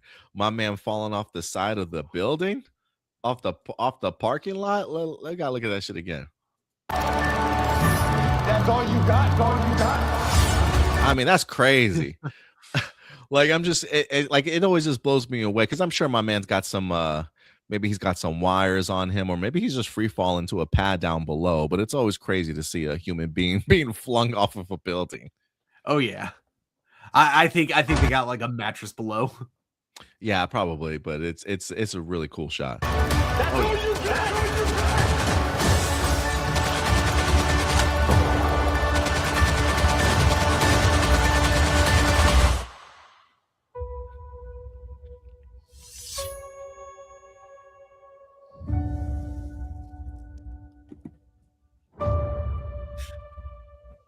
Yeah, dude, that shit looks great, Stuart. It does. Yeah, I definitely can't wait for this one. Um, yeah, you know, whether I don't know if we're ever gonna get ourselves a Punisher movie. I am kind of curious. Well, I guess it's Marvel Television. I do wonder if there's anything, I don't want to say similar to like the Hulk rights or Spider-Man rights on what like Marvel Studios can and can't do with a particular character. I do wonder if there's something there with the Punisher movies that they can't necessarily do a Punisher movie if they wanted to, because you got a great actor in John Bernthal that really understands Frank Castle, and that's definitely what I admire about him. If you've ever gotten the opportunity to go to like a convention or a panel and John Bernthal is present, please do yourselves a favor and go to it. Just who he is as a guy, just cool, laid back as it comes. He does seem like he's got an underlining intensity about him for sure, like that he can really easily tap into. But when you get the opportunity to meet him, most respectful and kindest dude you probably will ever meet. But he really values this role, and it's you know, I've seen actors try and do their best to take care of the characters that they're playing. But John Bernthal, I think, really goes out of his way to make sure that anything that he touches as Frank Castle is as true to the character as he possibly can be. And when I watch this, I think to myself, like, damn, this is like straight Netflix Punisher level type of storytelling, which makes it even that much more fascinating to me to see like what he's going to be like when we do get to Brand New Day, you know, and how true to himself can he possibly be. and how they kind of work around it. Because I have a feeling if they're not true to who Frank Castle is in Brand New Day, I don't know if John Bernthal would have necessarily agreed to do it. But I mean, I don't know if that's even his say at all. I Whether mean, I'm sure if he wanted to say, if he wanted to not do a role because he didn't think it was right for the character, given how big of an actor he is at this point, I think he has the power to say no if he to needs say to. no, Yeah. or at least like demand some level of rewrites to some of the lines and things like that in the script. I can see him having maybe that type of level of power also. But yeah, when I watch this, I'm just like, damn, this is the Punisher. This is like, I'm so glad that we're getting Frank Castle back in this what looks to be like a character study, him really still dealing with the trauma of his loss and stuff, like whether he's like it's like this little girl that he sees in this thing just reminds him of his daughter. He's really going out of his way to kind of protect her. So I do wonder what his mission is here. I do wonder where he's clearly been hunting and looking for somebody, even teased in the Daredevil Born Again season. So hopefully we get some further answers in here. Mhm. Yeah, because I think in Born Again, my original assumption is that he was just going after all the cops that were like wearing his logo, basically. But yeah, now like kind of looking back, he may have already had his own specific like kind of mission or purpose that he had already been doing before. Matt Murdock like kind of came barging into his base. Yeah, I think so too. I think he had something cooking before it was interrupted. But Blossom says, "Geez, this film looks a bit on the scary side." No, it's actually a well, I guess it is technically a film. I mean, it's a special presentation. I think I read it was going to be like 60 minutes long. So a little bit under a regular feature length film. Tony says, "I feel Frank has attached to kids he saves because he feel like he let his children down." Oh yeah, absolutely. And he definitely is projecting that onto other people's children. So yeah, man, it's pretty crazy, but I cannot wait to see this. This looks really good to me. And we'll see how not only does this do, but maybe if it does well, maybe people will have him ask for him to maybe be in more movies. Maybe get his own solo film, and then also seeing how he's received in Brand New Day, where more general audience members will get the opportunity to probably see their very first look at him, honestly, as the Punisher, if you really think about it, right? Like if you're just a general audience member who knows the Punisher, but you've never really like watched any of the Netflix or signed up to the Disney Plus stuff, if you're missing out on television series, but you only watch the movies, hopefully he is well received by general audience members. You're gonna get so many kids being like, "Whoa, that Punisher guy is cool, Dad. Can we watch the show that he came from?" Maybe when you're 17, kid. Maybe when you're 17, we'll circle back. But yeah, guys, let me know some of your thoughts. Marceline also says, well, there's also rumors that Bullseye could get his own special presentation. Let's see how season 2 ends first. But I would not be opposed to that. I would not be opposed to that. After this latest episode, I'm even more intrigued for sure. Yeah. But let us know your thoughts, guys, on the Punisher special presentation trailer. What did you guys think? Let us know your thoughts in the comment section box below. And from the MCU to the DCU, Man of Tomorrow is back in the news here this week as casting news continues to wind up drop for us. I don't know if you guys can hear my boy screaming in the background, dude. I don't know. Are you picking up on that, Stuart? Very like kind of faintly. I mean, I don't know what he's getting all amped up about, but my man is having a day back there. But look, Man of Tomorrow is set to go ahead and begin it's filming soon, I believe this month or next month, sometime out in Cleveland. So filming is set to begin, and anytime that happens, that casting rumors and casting news is also set to follow. Now, earlier this week, we did have an article from Deadline drop with a few names in regards to people that were on a short list of names that James Gunn immediately came out and sort of debunked and said, look, I'm really surprised, Deadline, that you dropped the ball this badly in regards to this, because I've never met with any of these people. I don't really know who any of these people are. So Deadline wind up retracting their story, but The following day, the Hollywood Reporter came out with a brand new article with some different names attached to it that James Gunn himself has not debunked as of yet. So there may, in fact, be some truth to it, as the Maxima is actually looking to currently be cast. There was already news and reports that she was going to be having her debut in the DCU in this movie, alongside with Brainiac also being heavily involved as the villain. We already know who's going to be playing Brainiac for this movie. But the big question is who, in fact, will be playing Maxima. And while we don't necessarily have it confirmed, there may be some potential names that are being floated around worth being talked about. So let's go ahead and dive into this article. Let me go ahead and bring this up. Make sure I got the right story here for you guys. There we go. This is from the Hollywood Reporter. Superman sequel testing Adria Arjona, Eva Dominici. Fuck, I don't even know. And Sydney Chandler, along with Grace Van Patten. Like Lois Lane, the Hollywood Reporter has the scoop on the finalists to play Maxima in the James Gunn sequel. James Gunn is getting closer to finding his Maxima for Man of Tomorrow. The 4 finalists for the role, sources tell The Hollywood Reporter, the actors tested this week in Atlanta, where Gunn is in prep for his Superman sequel.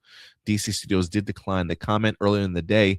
Gunn took to social media to rebut an item from Deadline floating names that had allegedly tested for the role. The writer Roger Stern and artist George Perez introduced Maxima in the pages of Action Comics back in 1989. She's an alien queen who has been both an antagonist and potential love interest for Superman. Adria Arjona is known for her work in the critically acclaimed Star Wars series Andor. She played the love interest to Andor in the show. She was also in the Glenn Powell star Hitman. I didn't even realize that. Dominici, I don't remember, was among the cast of the Fox drama series The Cleaning Lady and has a role in the Amazon MGM's Peter Farley comedy. You also have was it Sydney Chandler, who broke out in the lead role for Alien Earth, which has a second season on its way. And then Grace Van Patten starred as Amanda Knox in the Hulu's The Twisted Tale of Amanda Knox. So those are the 3 actresses. I'm trying to see if let me see. Maxima shortlist. I'm trying to see if there's like an image I can pull up for you guys with like everybody's. Oh, I think okay, here we go.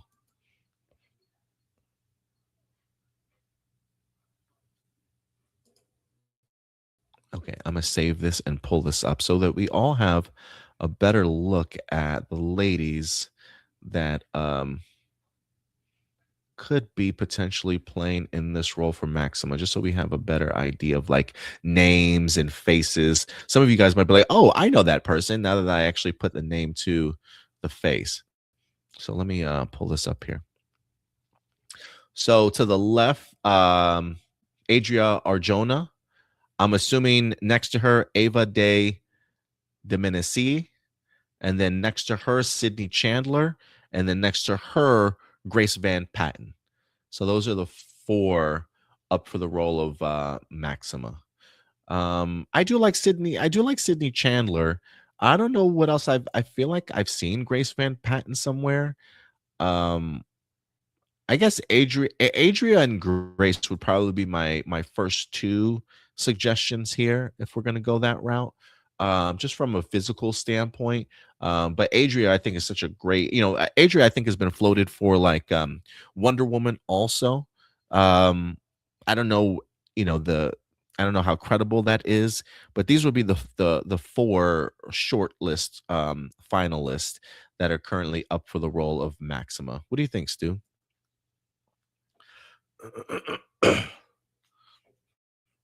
Oh, are you Sorry, muted? I didn't Okay. realize I was muted. Let's see. Out of the four of them, um, Are you familiar with any of them outside of Sid. AG? Well, yeah, Sydney Chandler, I definitely am from Alien Earth, and Oh, then yeah. Adria, of course, from Andor. Trying to think with Eva, what have I seen her in? I can't really. I don't think I've seen her in anything. I could be wrong. Just like nothing. I'm looking through her IMDb page, and not much is popping up. Um, and then Grace, what have I seen her in? Let me okay, scrolling, haven't Yeah, seen I feel like I've Grace. seen her in something, but I don't know what. Yeah. Oh, she was in The Sopranos apparently. But I still to this day haven't seen The Sopranos, and I know it's on my list. I'll get around to it eventually. But yeah, I have not seen it. Okay, so I'm just gonna go between Adria and Sydney Chandler. I'm gonna say Adria because I think Sydney Chandler was really good in Alien Earth. But and because that's the only character I know of that she's played before, I can't really see that acting style work for a character like Maxima. Whereas Adria, I feel like, especially with how she was in Andor, she's definitely shown that she has a lot of range from everything I've seen her in. So I could easily see her playing a character like Maxima for sure. Yeah, I think so. Yeah, I'm gonna go with Adria. She would be my pick out of these four if I were picking a Maxima. Yeah, I probably would be her or Grace for me. I'm not too familiar, honestly, with Grace's work, but I keep looking at stuff like just images of her from other stuff that she's kind of been in. You throw some red hair on her, man, and I think she's definitely got the look for a Maxima for sure. I would not be opposed to seeing her as Maxima in this movie, and maybe holding off on Adria for maybe something else down the road. But we'll see. That's not our call. But we'll definitely see what this turns out to be. But considering the fact that James Gunn was quick to shoot down the Deadline report, but hasn't even really talked about the Hollywood report thing that came out, I definitely do think they're certainly onto something here. And so, with production certainly beginning soon, I definitely expect to hear an official casting announcement, hopefully within the next week or two. In fact, so much so that I mean, we got CinemaCon this week. Um, Maybe during a Warner Brothers presentation, maybe that's where they announce who Maxima is going to be. I don't think that's too much of a stretch, Stuart. Mm-hmm. Oh my gosh, that's funny. Another great actress who got a Razzie. I forgot it. She was also in Morbius. Adria. Yeah, so she got a Razzie for that role in Morbius, which I think the only one who deserved the Razzie for that one was Jared Leto and the writer. But yeah, I'm more curious on what Maxima's role in this movie is going to be. I think that Yeah, I don't know. the more I think about Man of Tomorrow, the more news that comes out, the more I realize I have no idea what this movie is anymore. Because like I kept thinking like I had an idea when I saw Superman and Lex Luthor teaming up. I'm like, Lex Luthor and Superman are teaming up to take down Brainiac. Awesome. And then ending of Peacemaker came and we got introduced to I keep wanting to say Sanctuary, but that's something very different. Salvation. Salvation, yes. Okay, cool. Thank you. Sorry, we get introduced to Salvation, and James Gunn heavily implies that Salvation will play a big role in Man of Tomorrow. So I'm like, okay, maybe it's not just Brainiac, but then we find out Brainiac is involved, so he is going to be involved in some way. And then we find out now there are going to be a bunch of other superheroes involved in this movie, and now Maxima, who is very unrelated to Brainiac. So I wonder how she plays a role in this whole thing. And also it would be really funny if we get like a scene where like Lois Lane is jealous of her. like kind of the dynamic that I want to see is her trying to hit on Superman and then Superman just being so oblivious to it, just thinking she's only being polite, and then Lois Lane being the one that's like, Superman, she is totally into you, and him being like, nah, there's no way. I can easily see her being like the distraction. Whether that's something that's plotted out by Brainiac himself, or if that's something that's plotted out by Lex Luthor to kind of keep Superman sort of unfocused throughout the movie, by bringing somebody in and trying to court Superman and be his wife and stuff. And Like, dude, you're thinking with your wrong head at this time, Superman. I need you to get in the game, brother. Like, I am kind of curious as to like how much of a distraction she'll be to him ultimately, like trying to help take down Brainiac. So I don't know. Maybe it's Lex trying to bring her to here to Earth to distract him so that he can take all the glory as to like, we took down Brainiac because of me. My plans worked. This man was barely helping me the entire time. Or if this is like maybe Brainiac knows the challenge that's ahead of him, sort of thing, and he needs somebody that can kind of stand toe to toe with Superman in that regards, but also bring in another wrinkle to his weakness. I don't know. I got no idea, but it should be a fun one. Oh yeah, I like the idea of her being there initially to distract Superman, but it completely not working, and instead she gets like someone like Guy Gardner who's all over her. Oh God, yeah, I would love to hear the Guy Gardner commentary on this one. For sure. You get like Guy Gardner trying to hit on her, and her just being like, "No." Yeah, I don't see what she sees in Soups at all. Like, I don't see what she sees in Big Blue at all. Yeah, Yeah, I can totally see it. Tony Robbins says, "I bet Lex is going to try to steal Brainiac technology once he's defeated." Oh, most yeah. likely.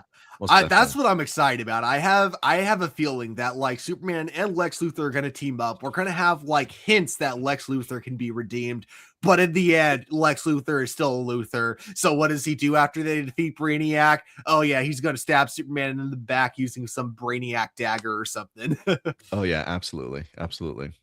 But yeah, guys, let us know your thoughts. What are you guys expecting from the Man of Tomorrow movie? There seem to be a lot of moving pieces currently going on right now. We got some casting potentially here shortly for Maxima.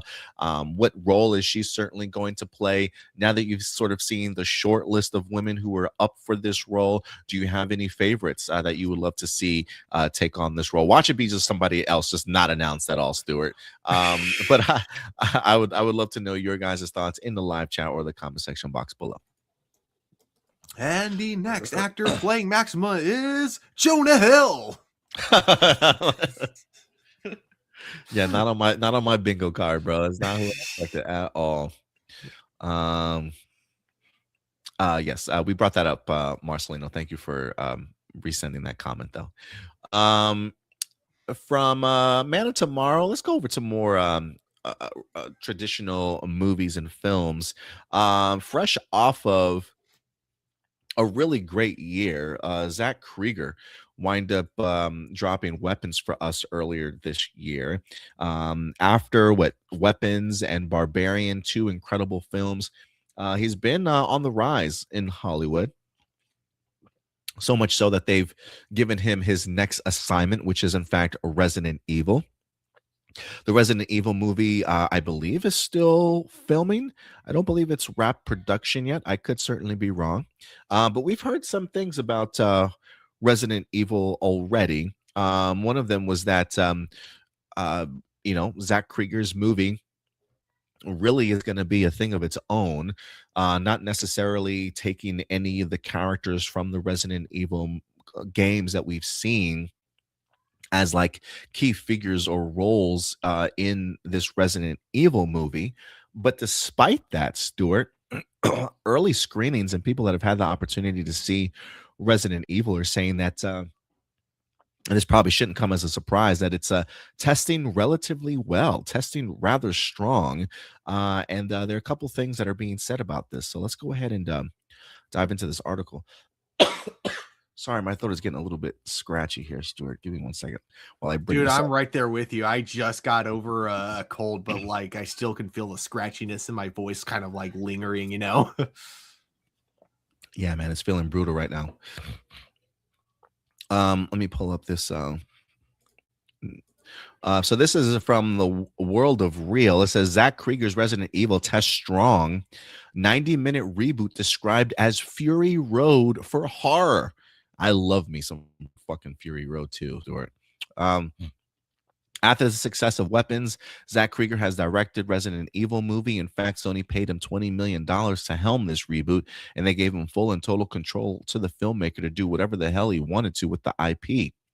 I come with promising news. A test screening recently occurred for Resident Evil, and it went very well with reactions strongly positive. Early word is that Krieger hasn't just made another video game adaptation, he's delivered something lean, mean, and very confident. The runtime is 90 minutes, and it's apparently all gas, no brakes. The film is said to be almost entirely built around tension. One attendee I spoke to called it a horror version of Fury Road. The story follows Brian, played by Austin Abrams, a package delivery driver tasked with transporting a mysterious briefcase to Raccoon City Hospital during a deadly virus outbreak. Abrams is basically playing the same kind of character he did in Weapons, a slightly off-kilter, druggy type who gets thrown into chaos. It's not meant to be a deep performance, and that's the point. The character works more like a player avatar, just moving from one nightmare scenario to the next. Krieger is said to pull off A-level genre filmmaking almost effortlessly. The movie prioritizes momentum over exposition with minimal character development and a heavy emphasis on forward motion. Monsters show up often, practical effects dominate, and set pieces are front and center. The environments are very much in line with the early games. I do believe that the environments are very much in line with the early games. From some of the early set photos and stuff that we've seen of like the towns and the cities and the burnt vehicles and cars and stuff on fire and whatnot, it definitely feels very much in line with the early game scenario. This scoop is go ahead. Sorry, the thing that kind of intrigues me though, and I say this because I would say in terms of like character development, that was one of Weapons, and I guess me, because like I feel like the characters in like our main character definitely developed in Barbarian, and I feel like a lot of our other characters definitely did in Weapons. So with him saying that there's very minimal character development, I'm intrigued by that. If it was any other director, I would have said, well, why is that something that you would brag about? But coming from this director, I'm kind of intrigued, especially if he's using that as a purposeful choice, not like not like him taking shortcuts or anything. So I'm intrigued by what he means by that. Let's see here. The article that's going to say the scope is also small and contained. Instead of a sprawling mythology, Krieger keeps the cast tight and the focus narrow. There's almost zero world building. Early reaction says it's far more cinematic than previous Resident Evil movies, with strong visual framing and practical effects doing most of the work. In a nutshell, one attendee described the film as being about a massive druggie in the zombie world. To be clear, the movie has practically nothing to do with the games aside from a few Easter eggs. It's also very gory with and will absolutely get an R rating. Interesting, Krieger recently admitted he never watched the early 2000s Resident Evil movie, which has already caused some pushback from hardcore fans. It's also been clear that his version won't strictly follow the established lore. Instead, he cited Evil Dead 2 as a tonal influence, which makes sense given the mix of horror, speed, and chaos. The studio is set for September 18th release for Resident Evil this year. So yeah. Look, there are aspects to this that I absolutely love. I am one of those guys that do love a good character builder though, and some character development. But I do think Zach Krieger probably has this style about him where he could probably get away with like I don't necessarily see this being a movie where there's a lot of moment of sit down and character exposition to learn more about people, whereas I feel like we'll learn about them in little pieces of dialogue sort of here and there as they're coming and going between location to kind of escape whatever it is that I think in turn will help build up those characters enough to at least understand them, their mentality, how they're in this situation to kind of even begin with, sort of thing, right? So I don't necessarily need my exposition to be still and in silent moments or anything like that. But if you can give some level of character growth and understanding just in brief moments of dialogue here and there, with key things that are being said, I think you can still execute that certainly the same way. And I kind of dig the idea of like all high octane. I mean, especially if it's like this guy that's like, used to taking drugs, but he's got this side job, maybe as a courier to make some kind of money and just gets thrusted into this. I mean, I can just imagine like the levels of withdrawal that this man is probably experiencing during having to go through a zombie apocalypse, right? Either trying to get his own fix or wondering if he's just really like hallucinating the shit out of his mind right now, sort of thing, and how he just like navigates this crazy world along with the people that he kind of bumps into. It does kind of feel like when he mentioned the Evil Dead stuff, I can easily see. There's also like aspects of like a Dawn of the Dead movie. I can easily see being influenced in this also. But I mean, it clearly takes place in Raccoon City, so there are certainly elements of the Resident Evil movie that will certainly exist in here, even though it's not going to be very lore building. But I do think the pedal to the metal hasn't necessarily been something that we've seen from Zach Krieger, whether that be in Barbarian or Weapons. So to be able to see him switch things up a little bit and still give us that level of horror that we've come to expect from him, this could be just really creepy and a really fun, digestible movie also, to where you can get a lot of repeat viewings of it and feel like that hour and a half just sort of like flies by for you.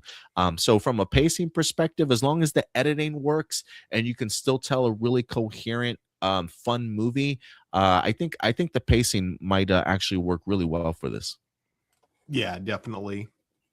I think that like yeah, the way they're describing it as Mad Max Fury Road with horror, and with it all being set in Raccoon City, there is just so much you can do with there, and I like the fact that we're following basically a junkie just trying to survive the apocalypse. And then you also brought up the possibility of possibly going through withdrawal because he's trying to survive. It kind of makes me think like in terms of like character growth, will this guy have to come to a decision of let's say taking the safer route or going the more dangerous route where he might be able to grab some drugs on his way out of the city, things like that. And also, does he end up screwing other people over who try to help him because of it? Oh yeah, I that's a good I one. actually I think that Zach Krieger, if anyone can get away with making a character that you'll kind of want to follow, but you'll also kind of hate, it's Zach Krieger. He can make that type of the character. So I think that would be kind of interesting. We get a character who we want to see survive, but then we see this guy doing some really shitty things, and not out of survival necessities, but out of I just need my fix necessities.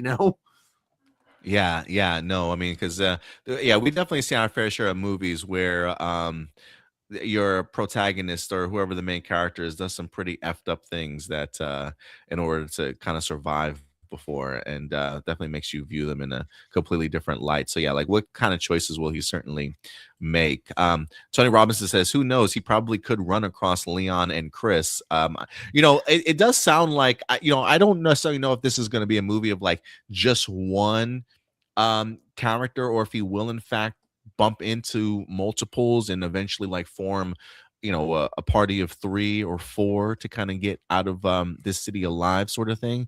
But who knows who he could possibly run into. I'm kind of under the impression though, like outside of maybe Easter eggs or location points, I don't even necessarily know if any of those characters that we've known from the games will even be in this movie. um I mean, maybe in a small cameo capacity, but I feel like once you start integrating Leon and Chris, then I don't want to say they'll take over the movie, but then, maybe it's I don't know. I don't know. What do you think about that though, Stuart? You I think he can think get away with introducing him? Because it doesn't feel like he wants to, but maybe I'm wrong. I don't think they would be in it. I don't think he would want to introduce them, but I feel like if this is all happening in Raccoon City, like you wouldn't see Chris, but Leon, Claire, and Jill would be huge possibilities of like characters he could run into, or you could just kind of like see in the background. But like from the sound of it, he wants this to be like in the continuity of the game. So I don't think he would do anything that would like, interfere with them as characters. If anything, if anything, it would be kind of funny if like Leon's like shooting zombies and he almost accidentally hits him because he's a junkie. So Leon like mistakes him for another zombie. A zombie. Yeah, I Yeah, mean, that would. what if it's the case that like the there's like parallel things happening at one time, right? Like maybe Leon and that party is like doing their particular event in Raccoon City, but this guy's like his own kind of self-contained story that's taking place while all this other shit is happening. And so maybe you do see like skirmishes in the background as he's like moving from one location to another trying to get by, but you've got Leon and his party like distracting the zombies in the distance or something like that, like Mhm. concurrent storylines taking place, but the main story that we're focusing on is just self-contained. Yeah, exactly. That's what I think. It'll be a self-contained story where like, yeah, we could see all the big stuff is going on in the background, but really we're just following this one guy. Yeah, no, I think this is a really cool because yeah, they've tried going in, they've tried the original franchise from the early 2000s, which I still say that first movie does Oh yeah. actually work as a prequel. Like you could fit that one easily in the continuity of the video games, but afterwards it's its own thing. Like, the movies do their own thing completely separate from the games. And then you get one that tries to directly adapt Resident Evil 1 and 2. And unfortunately, it just wasn't a good movie. I liked what they tried. I think that it was ambitious of them, especially with the low budget they had. It just didn't work. But I do like this being the next direction that they're trying. I like that they're trying something new. And yeah, I would love to see the Resident Evil franchise grow again in terms of films, because obviously for the games, man, they're gonna. I think the games are gonna go on forever because even when they have even when they have a bad game, there's always another really good game like around the corner. So I don't think the Resident Evil game franchise is in any trouble at all. It's the movies, they still haven't quite figured out the formula for the Resident Evil movies, and I hope this one takes that formula and a step in the right direction.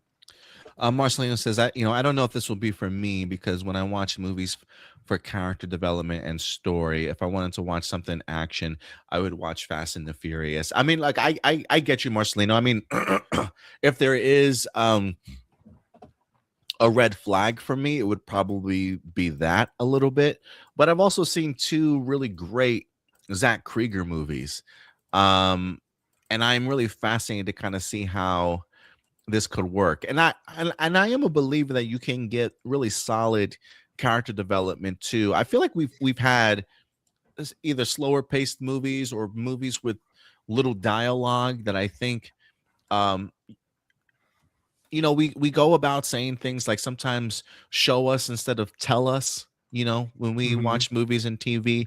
I think sometimes you can really show a person's character development through showing it and not necessarily the character themselves saying certain things, right? Like how they respond to a picture or how they react to an event that kind of takes place. The expression on their face might, emphasize that they've experienced this before, or, this is a whole new experience that they're not necessarily accustomed to.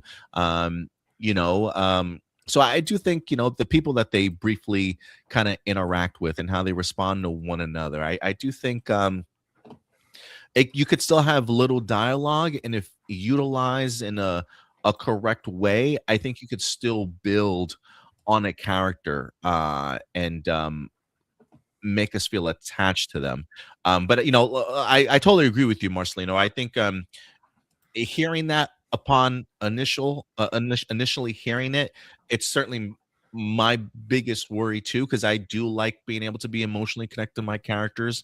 Um, but because of the fact that I've seen really two really great movies from Zach Krieger, I'm probably going to give him the benefit of the doubt here.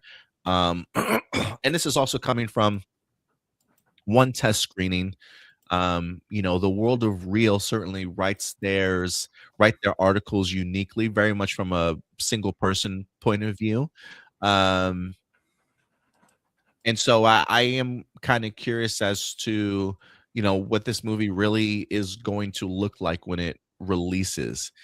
So while they may say minimal character development, they could also mean very minimal moments of silent exposition where it's just long takes and long character dialogue, but I do think you can still get that same level of development with different levels of execution. And I think Zach Krieger's capable of doing that, but it'll really come down to its end result. But I agree. Mm. Yeah, I think I understand that. I understand that being a concern. yeah, like I think yeah, you said it best. Like you can still have a lot of character with very little. I think when they say minimal character development, it could mean many things. It could honestly just mean that there's minimal because they don't need it, because like what little they do show, it has a bigger impact. You know what I mean? Oh, you're muted. Yeah, appreciate you sharing that, Marcelino. So this is going to be the craziest transition ever, but from Resident Evil to toys. Yeah, from one quadrant of horror making to another quadrant of family gathering. Toy Story 5 is in the news here this week. I can't remember who it was that we've talked with here in the comments that we always highlight this movie very much as a toys versus tech scenario, right? And I've had somebody ask or mention in our live stream one time, like, how is this movie going to end? Is technology going to be victorious? Like, what route is Pixar going to be? And one of the things that I responded to with this was, look, it's Pixar, it's Disney. Like, I just think that they're eventually going to figure out a way to just have everybody win. Like have a happy ending and have a middle ground of the importance of still being able to have toys, but also the importance of utilizing technology correctly. Stuart, the truth is, I don't know if I'm even going to get that happy ending, bro. I really don't. And based off of this new article from Empire Magazine, they're definitely insinuating that certainly might not be the case. This is what Empire Magazine is talking about today. It says Toy Story 5 villain Lilypad might spell the end for Woody and Buzz. When tech comes in, it wins. Yeah. It says as director, Andrew Stanton sees it. Our beloved heroes are truly no match for Lily. He says, when tech comes in, it wins. He says, it happens to adults and kids. It just wins. So that was more interesting slate to take. There's no competition. Having a kid playing with toys, drop in a screen device and see what happens. And so we leaned into the truth of that and had fun with that.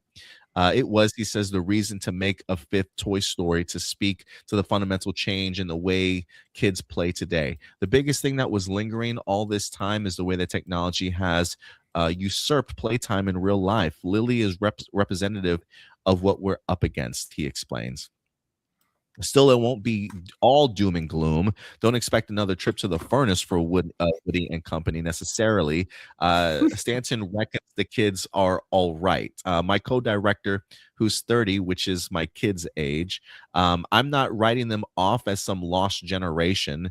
They're just as hungry and passionate and clever as you ever thought your generation was.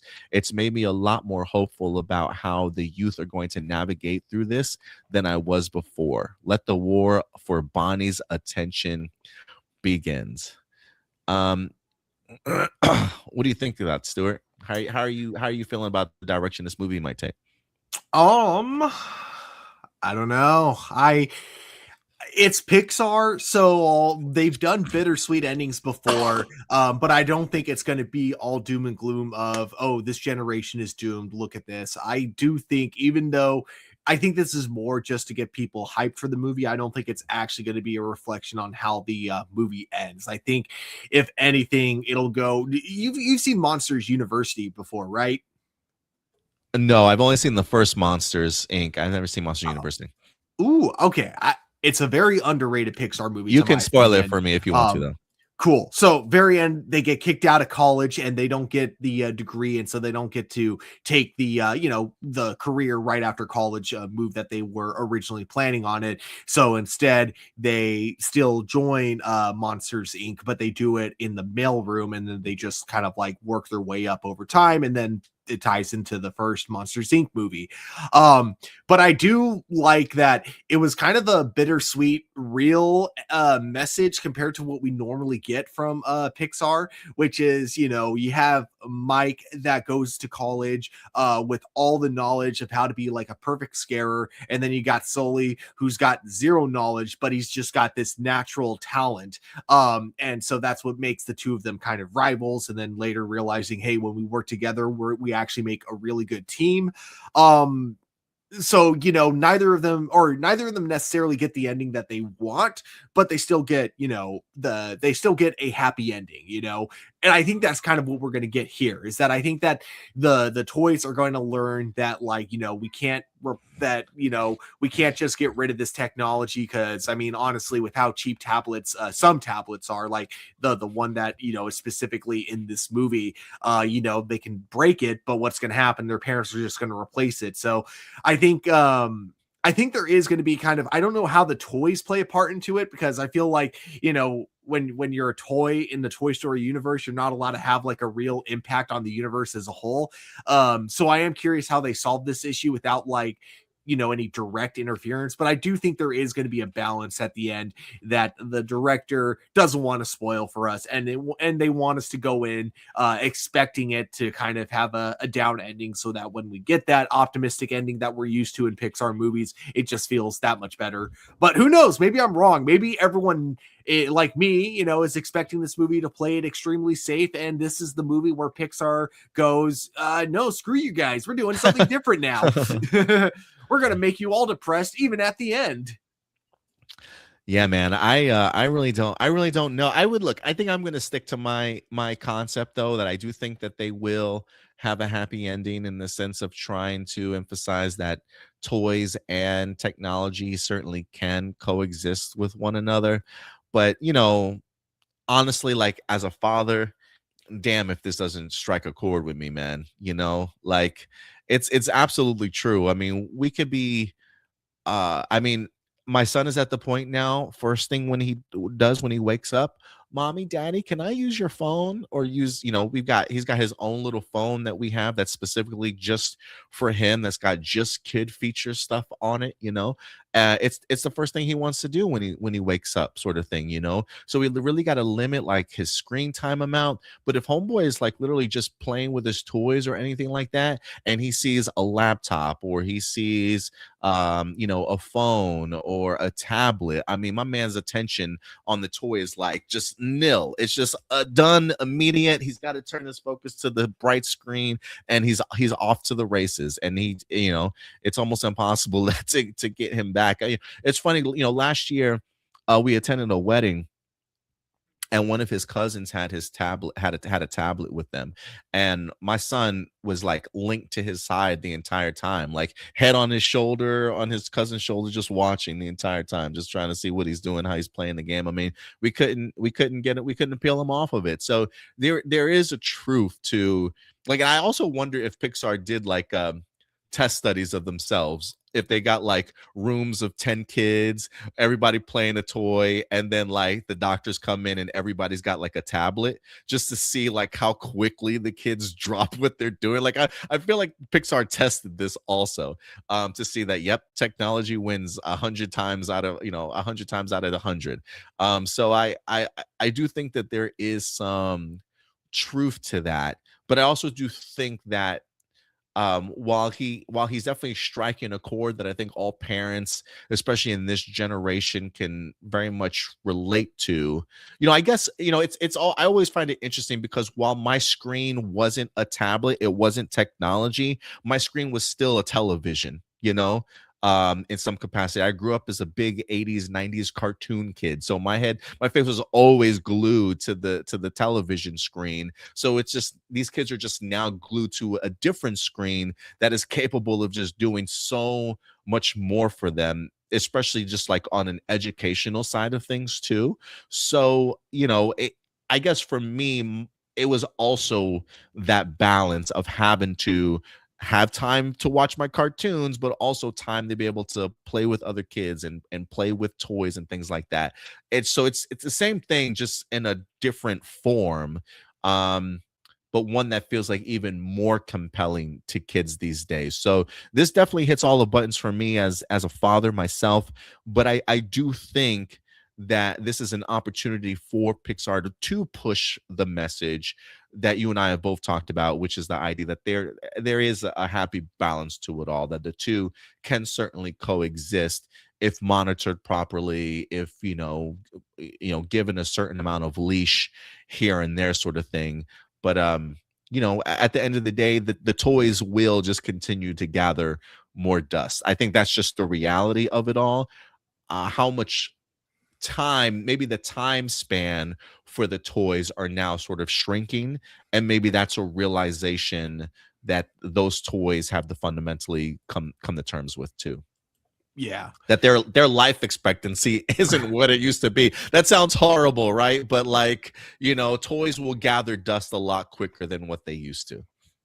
Yeah, I think what it comes down to is I have almost zero doubt I'm probably going to agree with the message of this movie. It's all just going to come down to how this message gets presented. Does it still get presented in a way that makes a good movie, and does it get presented in a way that doesn't talk down to people? And I hope like it's smart enough to like understand why this has become such a thing. Like one thing, okay, so I've talked about this with one of the many reasons I did not like Supergirl season 5 is because they very much had like this anti-technology message of, oh man, people are spending too much time on their phones, which again, this is a message I do agree with, but the way that they presented in Supergirl came off in such it was from a very privileged perspective that talks down to its audience, in a way of, you're the problem for having your phone out, not, society or anything else, kind of a thing. So whereas like I think that things that don't get considered whenever movies and television shows are trying to present this message is they don't consider kind of like the low income people who don't really have that many options. So like, you get some people that are like let's say you got two full-time working parents that just don't have time to watch their kid because they got to be out, both working, they can't afford a sitter because rent is too expensive. The easiest way to make sure that your kid doesn't get into stuff and they don't go getting into trouble is to just give them a tablet to, yeah, exactly. And it's like, you can't really call them bad parents because it's like, at that point, what are their options though? So I think that's something I hope that the movie addresses. A part of me is kind of worried that it won't though. It'll just kind of go over the middle class family where you have, maybe one full-time working parent and one part-time working parent. And the excuse becomes, oh, well, it's just easier than actual parenting, without considering some people don't actually have that option. You know what I mean? Yeah, no, I think that's really important. Yeah, we'll see how they we'll see. Oh, this is a good one. Marcelino says, what if it ends with the toys revealing their identities to the world? Damn, that would take the franchise in a completely different direction. We have feelings too. Oh my god, they talk? This is so much cooler than AI. What the hell? My god, my toys have talked all this time. Oh geez. That'd be trippy, bro. That would be trippy. Would that make toy makers like terrible parents? Because what are they doing? They're literally creating life and then just selling it. Or maybe this might officially confirm the Toy Soldiers movie canon to Toy Story franchise. Maybe. Yes. Maybe. Actually, that is funny because Toy Soldiers, when it was pitched as a edgy Toy Story. Oh, was it pitched that way? Yeah. That's funny. Pexi, what's the next thing Toy Story tackles? Maybe AI? I don't know. Maybe AI plays it wouldn't surprise me if AI kind of semi plays a role in this movie too, just based off of Lily Pad. Billy, what's up, Billy? Appreciate you coming through. Toys versus iPads, great story for Toy Story 5. I agree. I mean, I think if you think the franchise is dead, I mean, to be able to find a really great story to make another sequel worth writing about, yeah, I think this is a great story. So we'll see how it plays out, but let us know your thoughts after hearing the director and his view on technology and kids. But yeah, let us know your thoughts in the comment section box below. And with that out of the way, last but not least, let's get into our gaming bag a little bit here.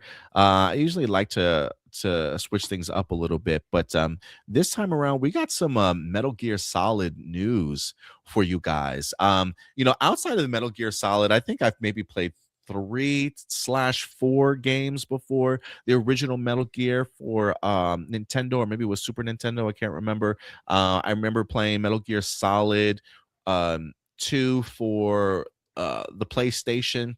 And then I think the last one I played full time was, I think it was Metal Gear Solid 3 Snake Eater, I believe, when you had Solid Snake like in the war zone type of thing. That might have been the third installment, if I'm not mistaken. But after that, I kind of fell off the franchise. But it's still a big IP out there. And if there's anything that's made me scratch my head, I've kind of wondered, like, why haven't we gotten a Metal Gear Solid movie for like the longest time? Well, ladies and gentlemen, we may be inching ever so closely to that finally becoming a reality here. It looks as though Metal Gear Solid has officially acquired not one, but two directors. That's right. Our brand new directing duo is set to go ahead and tackle this movie. Also, sorry, before we get into the article, you asked why there hasn't been a Metal Gear Solid movie before. Yeah. I think the reason is because I think Hollywood has been waiting until time travel technology could be perfected so they could go back into the 1980s and then find Kurt Russell and then have him play Solid Snake. But since that seems impossible, I think they're just going to go ahead and move on without time travel technology. Yeah, they can't wait long enough. The Hollywood Report says Metal Gear Solid movie in the works from Final Destination duo as they ink Sony first look deal. It says just a year ago, Zach Lipovsky and Adam Stein were a filmmaking duo with humble indie horror roots, prepping to release their first sizable feature, Final Destination Bloodlines. Now, thanks to that movie's critical and box office success, the two, who first met 17 years ago as competitors on a filmmaking reality show, have become one of the busiest movie makers around. They are so in demand that Sony Pictures has snared them, signing the duo to a sweeping and expansive first look deal, which covers all the studio's film labels. Under the deal, they will develop films for the duo to direct and original projects that they will produce for other directors. The focus is creating wildly fun, commercial, character-driven, genre-bending films. They are currently meeting potential executives to help lead the company. As part of the deal, this duo will direct an adaptation to Metal Gear Solid, the pioneer in video game created by Hideo Kojima. It would mark the first time the blockbuster title, a stealth combat film with sci-fi and spy features, would be brought to the screen. This is what the Sony president had to say. Zach and Adam are thrilling storytellers, masters of visuals and suspense, and two of the most impressive director-producers working today. With projects across all the company's film labels, we're so happy to create a home for them and proud to have them as part of the family. Let's see. It says the duo stated Metal Gear Solid was nothing short of groundbreaking cinematic masterpiece that forever revolutionized video games. We are thrilled and honored to bring Hideo Kojima's iconic character and unforgettable world to life. I don't believe that they have. Oh, it says in the last year, the duo has also been working on several high-profile projects around town, including the new Gremlins feature they wrote for Warner's. along with Long Lost, which with Spielberg's Emblem, and The Traveler at Paramount. So they have been relatively busy. I didn't realize that they were the ones connected to the Gremlins movie that they wrote for Warner's. So they definitely do have some things cooking in the oven as of right now, Stuart. Um, Look, let me just say this. I don't believe that we have a writer attached to this project as of yet. I don't know if they're also going to be directors and writers to this movie or not. Um, but uh, I do hope that they have Hideo's sort of like influence here. Um, in regards to whether that be like executive producer or creative content person that they connect with and stuff and reach out to. Well, maybe Hideo will write the movie himself. That I don't know, but I need there to be some level of influence from the creator to this movie for me to be fully invested in it. um I was a big fan of Final Destination Bloodlines. It was not a Oscar winner by any stretch of the imagination, let me just say that, but, like, from somebody that didn't really keep up with the Final Destination franchise to come back and jump on board with that movie, it was fun. It definitely delivered in the areas that it certainly needed to deliver, but from a writing perspective, that movie is like just not strong. I mean, there's some cool like lore aspects to it, and how things are kind of connected. That's great and all, but dialogue, performances, no, that thing does not carry that film whatsoever. But from a directing standpoint, I was a fan of Final Destination Bloodlines.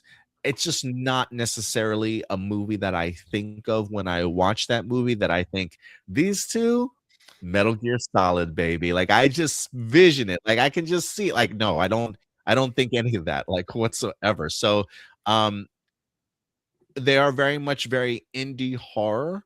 So it will be interesting to kind of see how they can execute their style and what really their range is going to be. Like, what I definitely do think of Metal Gear Solid as a very like a spy espionage movie, but there are dark elements of sci-fi and fantasy, I think, kind of interlocked in there in some ways.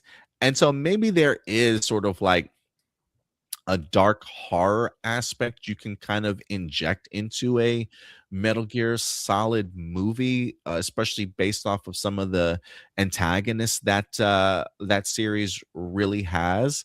Um, so maybe that's the route that they want to kind of go into. Maybe lean a little bit more into the sci-fi horror vibes and like tension that it brings, and then maybe be able to add sort of that spy espionage element to it. But definitely probably not my first choice in regards to directing duo.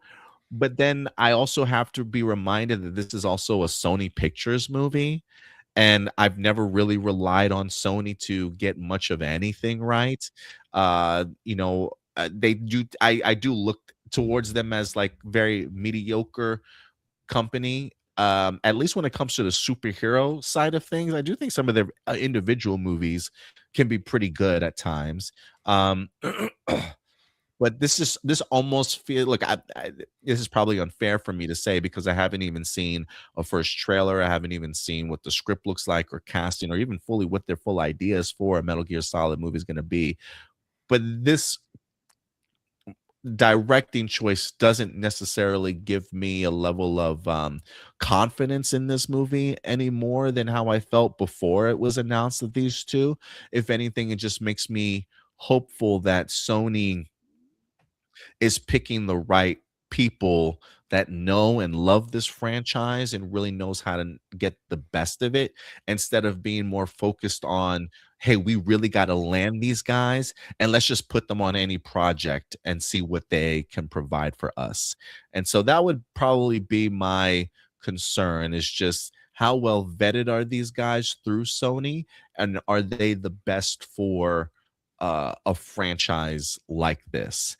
um I do feel like I've seen other creators out there that don't necessarily line up with what they've been assigned to do, but still knock it out of the park. So this is still going to be a very wait and see for me, Stuart, at the end of the day. Mhm. Yeah, no, I'm right there with you. Dude, when it comes to Metal Gear Solid, I mean, it is, if you want to do it right, it is an incredibly hard game to adapt into a movie because I mean the freaking lore is absolutely insane. The action is like so over the top and ridiculous if you want to do it like accurately. Um you know, I think we'll all have to wait on my thoughts on what direction they decide to take this movie in, depending on what they state later on. We still don't really have an idea of what kind of movie this is going to be. But yeah, I'm kind of with you with these two directors. It's a very underwhelming announcement as to who's directing this. I don't think it's like, I'm not going to dismiss these two, because obviously the only movie I've seen from them was Final Destination Bloodline, which I thought was a fun film. But it's definitely not a film I left thinking these guys need to do the next Metal Gear Solid movie. Yeah, it's an underwhelming announcement, but it doesn't get me angry. It just makes me not necessarily excited at the moment for this Metal Gear Solid movie. But yeah, I am curious what direction they're going to take this. Are they going to try to adapt it, but like make it a more grounded kind of war movie, or are they going to go as over the top as they do in the video games? Are we going to get like this really complicated backstory about Solid Snake and its clones? Are we going to, in fact, which Snake are we even going to follow? Are we going to be following Big Boss or Solid Snake? What timeline, or what year does this take place in? Is this going to be oh god, what was 3? Was the Cold War? Yeah, so like 3 was like during the 80s, or is it going to be set in the future? I don't know. It's yeah, it's hard because we don't really know much about the movie itself, only the directors. So it's like on this announcement alone just doesn't tell me anything. Yeah, it's definitely a wait and see situation for me here. Yeah. Marcelino did say I did watch 28 Years Later, which was a Sony picture movie, last night, and it was good. Also, you're missing out on No Hard Feelings. I don't know what No Hard Feelings is. I'll look up No Hard Feelings. I wonder if But that's the movie they directed. oh, maybe. Yeah, maybe I'll check that out. Yeah, look that up, No Hard Feelings, and see who that's by. But yeah, 28 Years Later was certainly a Sony movie production. But that also goes back to making sure you have the right creators on board, right? The fact that they had Alex Garland and Danny Boyle coming back, it really worked out for that movie for sure. Oh, okay. No Hard Feelings is that weird comedy where like Jennifer, like these two parents paid Jennifer Lawrence to sleep with their kid or something like that. Oh, that sounds actually kind of sounds familiar. I haven't seen that one, but it does sound familiar. We have a Zelda movie coming soon, and many people have said that Sony already destroyed the franchise. I mean, look, I have a little bit more faith in the Zelda movie, just because I think the director Wes Ball is a great one, fresh off of Kingdom of the Planet of the Apes, and you also have Shigeru Miyamoto, who is playing a very heavy sort of influence in that movie, and I just don't believe that Shigeru Miyamoto would allow Sony to butcher his his Zelda movie. It's taken them this long to want to do a live action film, and so I just feel like yeah, I understand that it does have Avi Arad as a producer, but I also think based off of Shigeru Miyamoto and Nintendo's presence, I have a feeling that they would probably have more final say than even Avi Arad certainly does, because I just think Miyamoto has done such a good job of protecting his IP and his brand for Nintendo, that they wouldn't necessarily, especially when it comes to Zelda, that they wouldn't necessarily just do a Zelda movie. Just to do one, I think he's got something that's from a story perspective, something worth telling, And I think the addition of somebody like Wes Ball as your director emphasizes that to me, that they're really taking the Zelda movie seriously. So while I am trepidatious when it comes to Sony Pictures for sure, I base a lot of that around who the creative team is putting that movie together. And so if they like Wes Ball being attached to Zelda, yes, please. Final Destination Bloodlines director attached to Metal Gear Solid. It's just night and day to me. You know what I mean? Yeah. So in regards to what people are capable of, but who knows? Maybe they pull it out.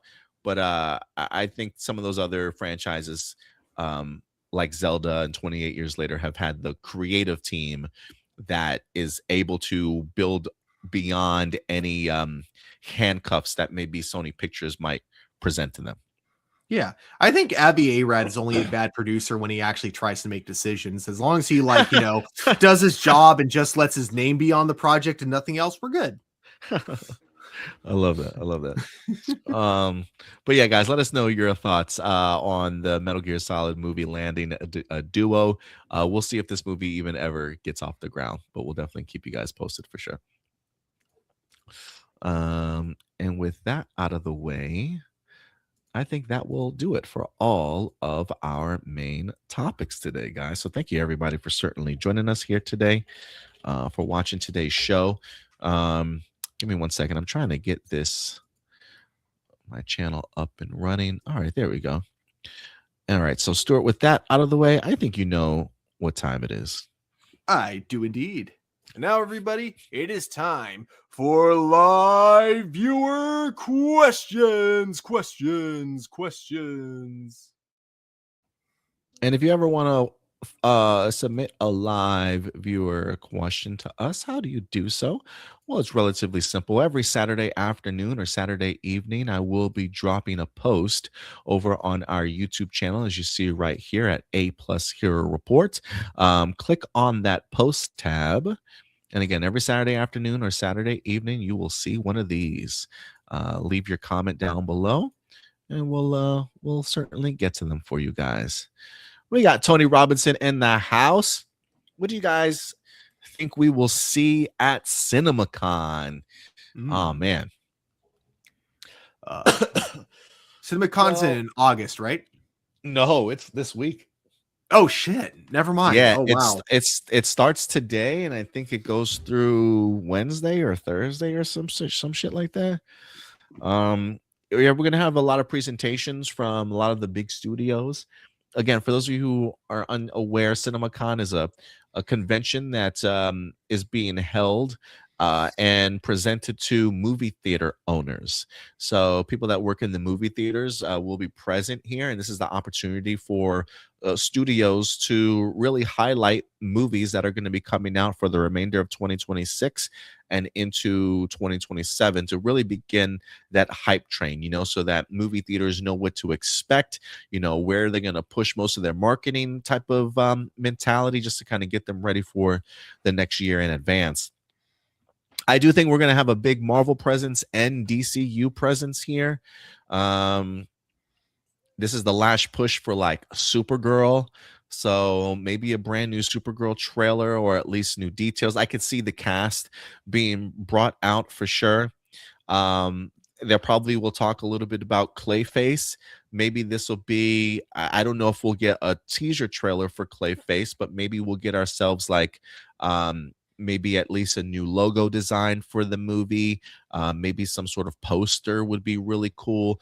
The cast present to kind of talk a little bit about it, maybe an early synopsis. I think those two things would be really important. And then maybe Man of Tomorrow. Those are the three that I expect to get some things, at least for DC Studios. Supergirl for sure, Clayface, and Man of Tomorrow, in that order, in regards to a lot of information to a little bit of information. And I expect Doomsday to have a large presence here at CinemaCon as well. I don't think that they're gonna. Yeah, I don't. Maybe some Spider-Man Brand New Day stuff, but I do expect a big presence for Avengers Doomsday. Maybe our first trailer gets released there. or maybe they get to see a couple clips. I don't know if those will be released to the public. Maybe the trailer will be released to the public in a couple days or so. But I don't think same day, but maybe I'm wrong. But yeah, those are a couple things that I'm kind of expecting to see, at least from those two studios. If there's anything else I would like to see, I definitely would love to see Amazon give me a look at a Voltron movie. I would love to see a Voltron teaser trailer of some sort, maybe some first look images finally, and some clarity, especially as to whether or not that's going to be a theatrical release or not. If Voltron is talked about here, then it definitely will be coming out in theaters. But who knows? Maybe it's a case of they don't even talk about it at all, and just to emphasize the idea that it will be a straight to streaming thing. So Voltron, I expect, or at least I'm hoping so, and maybe another view at Masters of the Universe here as well, with just with a month or two left to go before it's released. So I do expect maybe Masters of the Universe to be present also. But those are the only things that off the top of my head. Oh, also, I wouldn't mind getting a look at the gentleman that was it Robert Eggers that just did Nosferatu. He's doing a werewolf movie starring Aaron Taylor Johnson. I would love to see a first look at Robert Eggers' werewolf movie that I think is supposed to be dropping in late 2026. So I would that would be another film that I would have my eye on for some sort of presentation. Do you think Hasbro will announce anything for PulseCon? Do they still have PulseCons, dude? Is PulseCon still a thing? Let me look. Yeah, see if there's a PulseCon for 2026. Oh, damn it.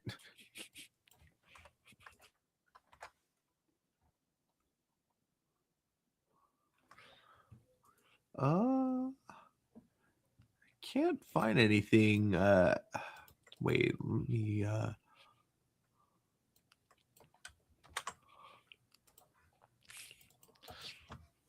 And while you look that up, Tony Robinson has one last question. How would you guys feel if the reboot does a female Sixth Ranger?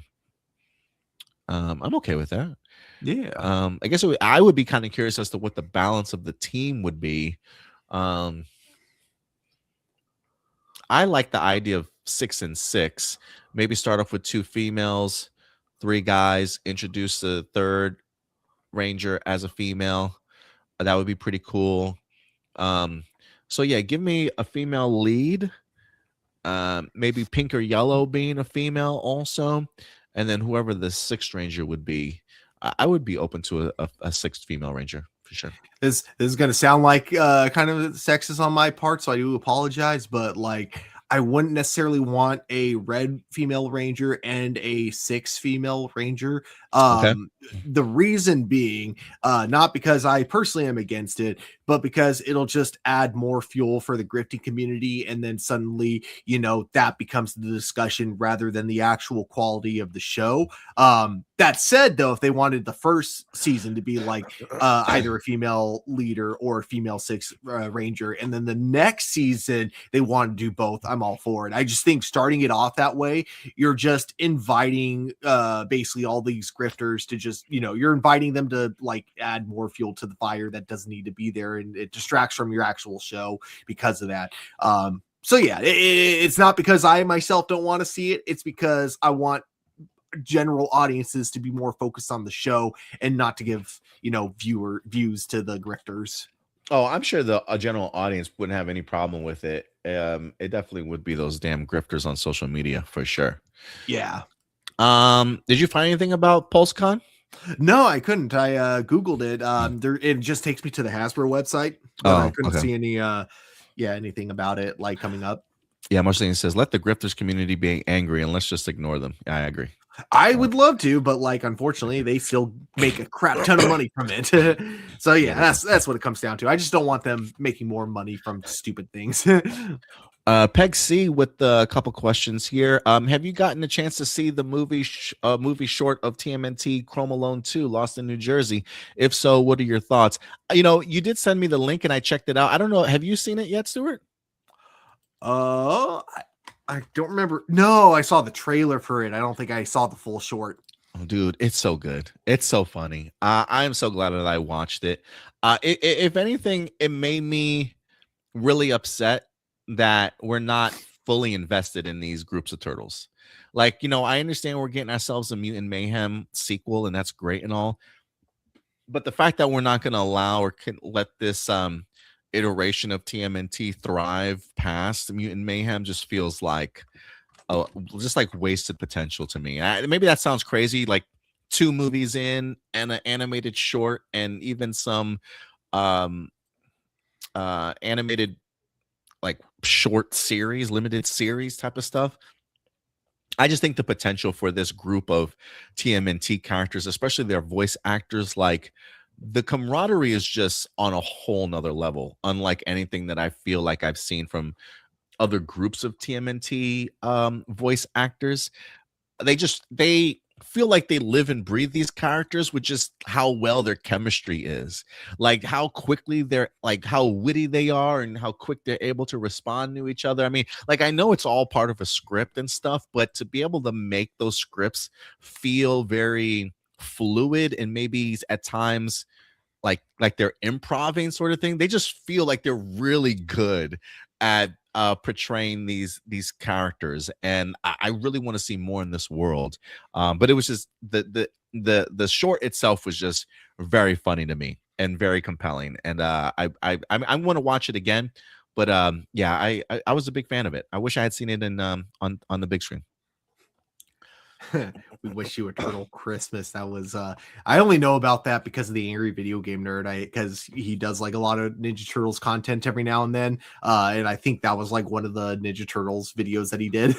No, I don't think I've ever seen that one, but maybe I'll have to check that one out. Do you think the classic TV show Dallas could be turned into a movie? I've never watched the show Dallas. And I know I live in Texas, but this Dallas was definitely before my time, for sure. I know of it, but I definitely have never watched it. So I don't really have a say in whether or not it could be a thing or not. Same. If you had to choose between Michael Jackson Popcorn Bucket and the Mortal Kombat 2 Popcorn Bucket, which are you choosing? Oh, Michael Jackson Popcorn Bucket all day. I'll go with Mortal Kombat. I haven't even seen the Mortal Kombat Popcorn Bucket, but I want the MJ Popcorn Bucket for sure. Let's see here. Marcelino, here's what I miss in superhero shows. Superhero shows often title their episodes after storylines from comics. Arrowverse and some of the Marvel shows were big contenders in this. I love this because it felt like they were fully embracing and taking advantage of the comics fully. But recently, superhero shows have avoided this format and either titled their episodes after old phrases, generic titles, or even parodies of popular phrases. The only shows I feel like still title their episodes after comic storylines and they also adapt from is Your Friendly Neighborhood Spider-Man, X-Men 7, Miss Marvel, and ironically, The Boys. It's almost like superhero shows today are ashamed and embarrassed to adapt and title their episodes after stories from the comics. Daredevil Born Again had writers do huge research into comics, and I expected the episodes to be titled and adapted certain storylines from the comics, but they didn't. But what are your thoughts? Episode.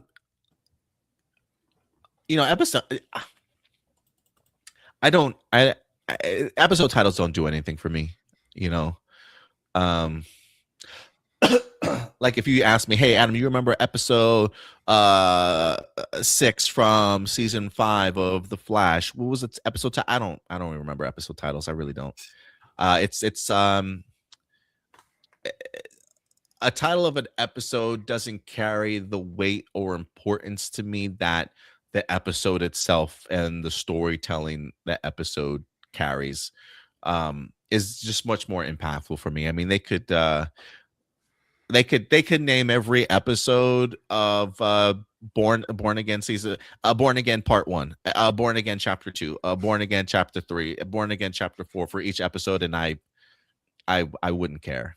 I mean, that's cool if people want to, name their titles. And like, I think from like a fan perspective, it's a cool Easter egg and a cool nod to the idea of like, hey, we just want to show you guys, we read the stories, we know what we're doing here. We thought this would be fun. The title of this episode after this big comic book run, like that's cool, but that doesn't move the needle for a level of enjoyment for me personally, right? Like I rather them show me they know what they're doing based off of the actual show themselves.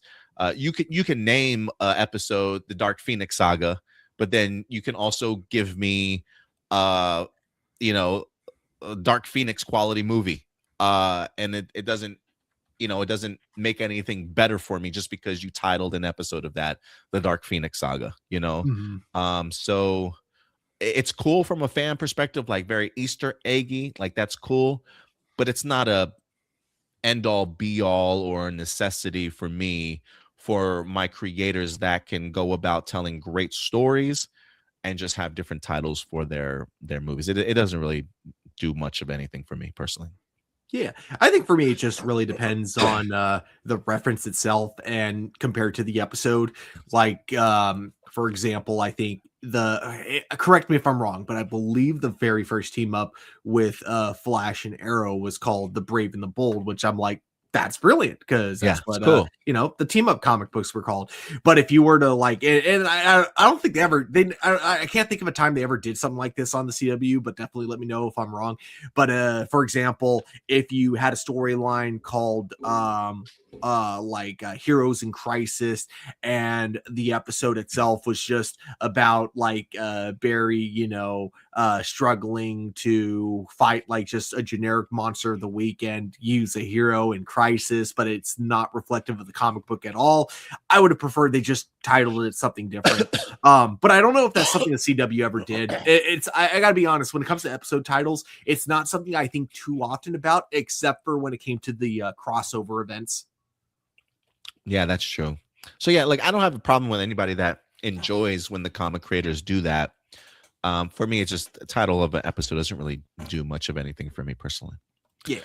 I know Jessica Jones season 2 and 3 were not good, but what was something from each season that you did like in terms of the writing, character development, or plot? Because personally, I rewatched all of Jessica Jones, and season 2 and 3 are not as bad as people say they are. I would go so far as to call both seasons overhated and underrated.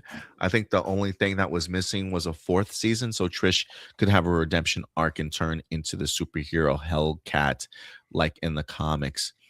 To be fair, I don't think I ever finished season 2 or even watched the season 3 of Jessica Jones. Um, so I don't really know what I would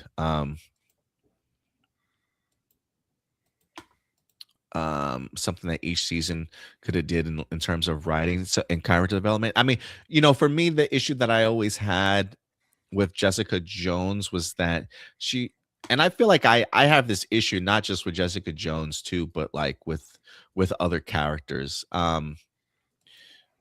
Like I just didn't like her as a, like I couldn't root for her at times. It was really hard for me to like her as a character based off of how she treated people like shit around her. And I know that that's just her personality, and I know it's a guarded and walled up personality based off of the shit that she's been through, and that's her character trait, and that's cool. I don't want her to change her personality, but there are just times that it was just um it's hard for sometimes it's hard for me to want to root for a character that I'm not necessarily the biggest fan of. Like, and I'll even take that so much to go towards I'll even take that so much in the sense of like when I watch Marty Supreme. I love Timothy Chalamet. I think he does great as Marty Supreme. Like I absolutely do. But I couldn't stand his character.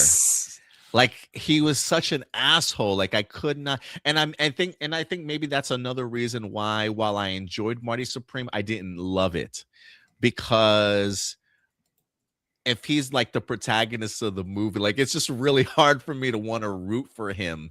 You know what I mean? And that's probably by reason. I'm sure it's meant to be that way.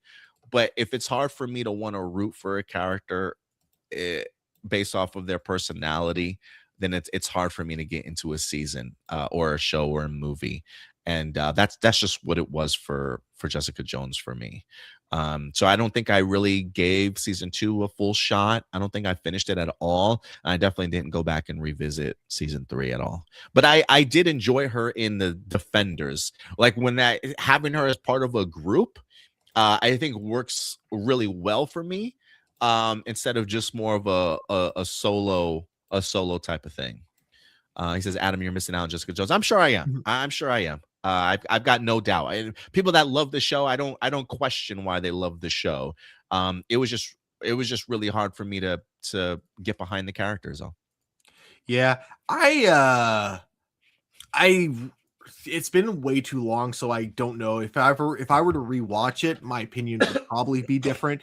But yeah, I remember with season 2, I was enjoying it right up until I think it was there.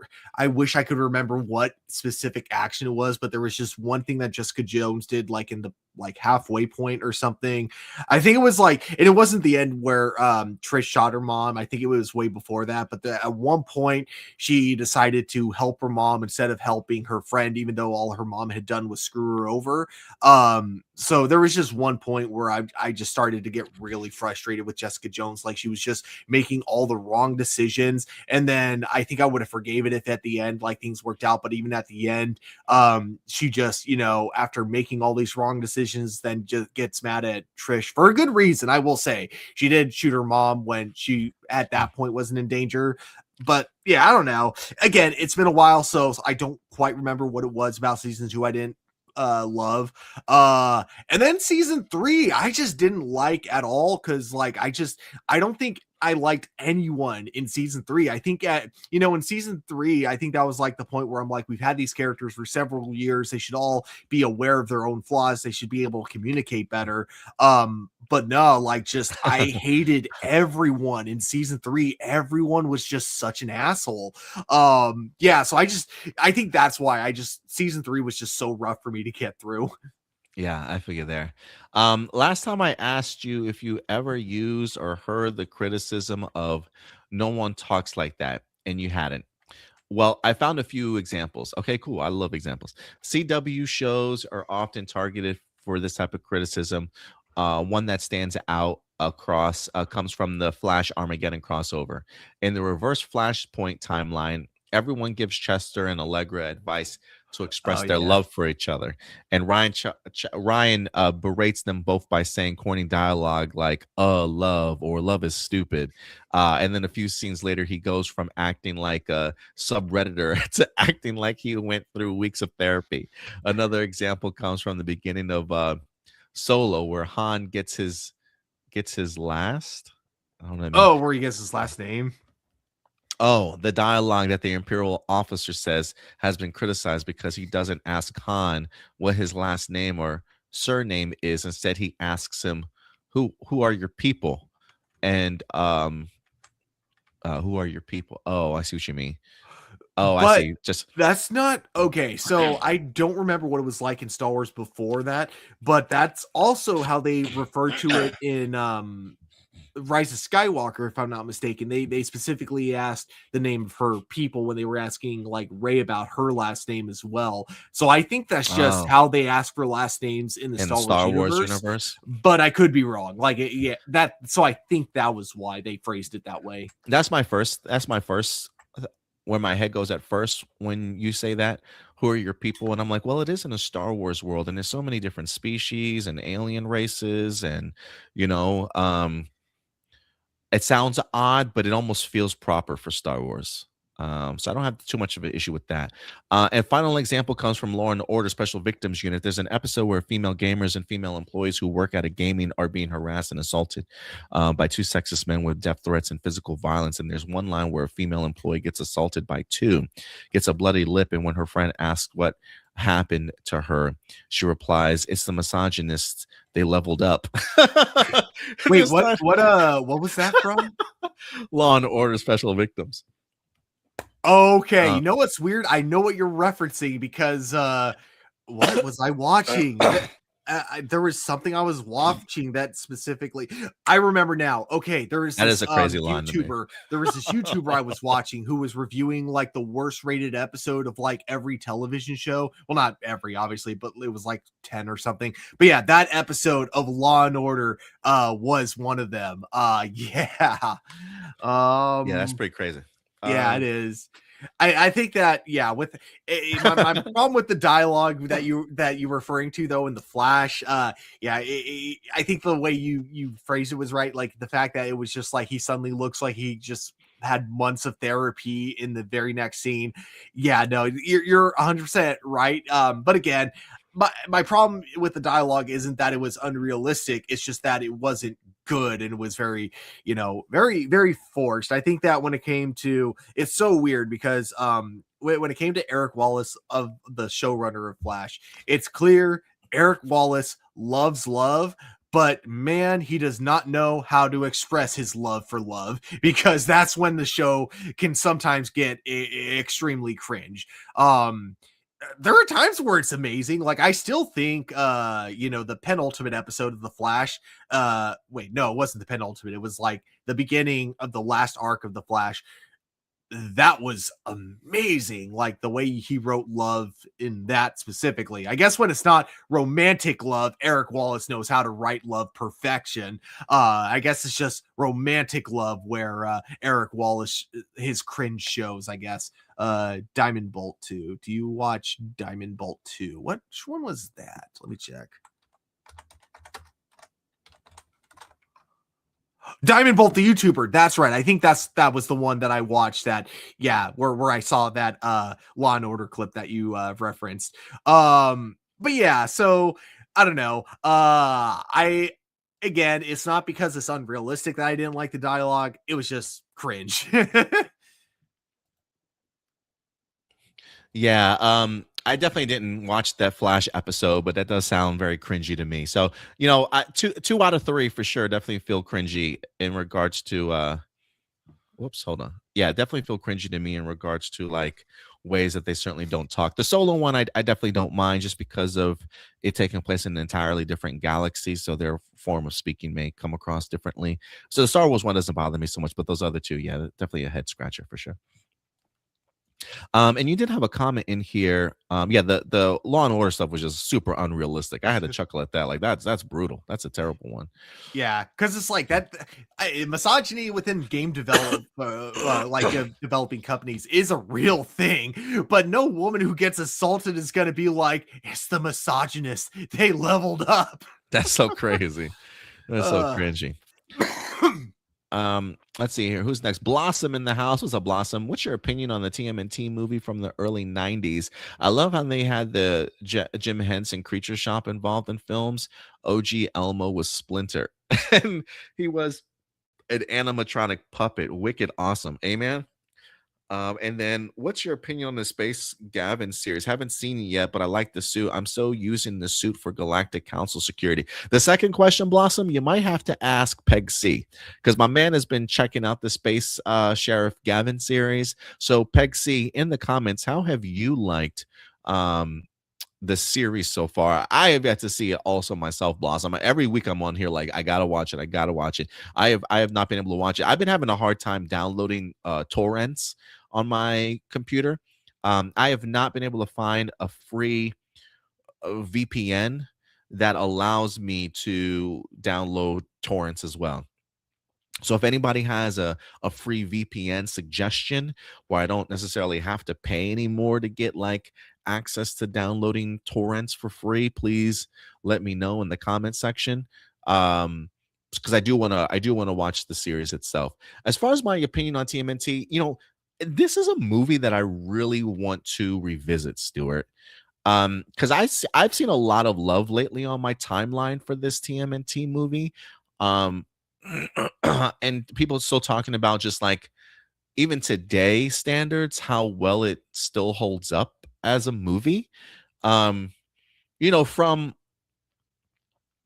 a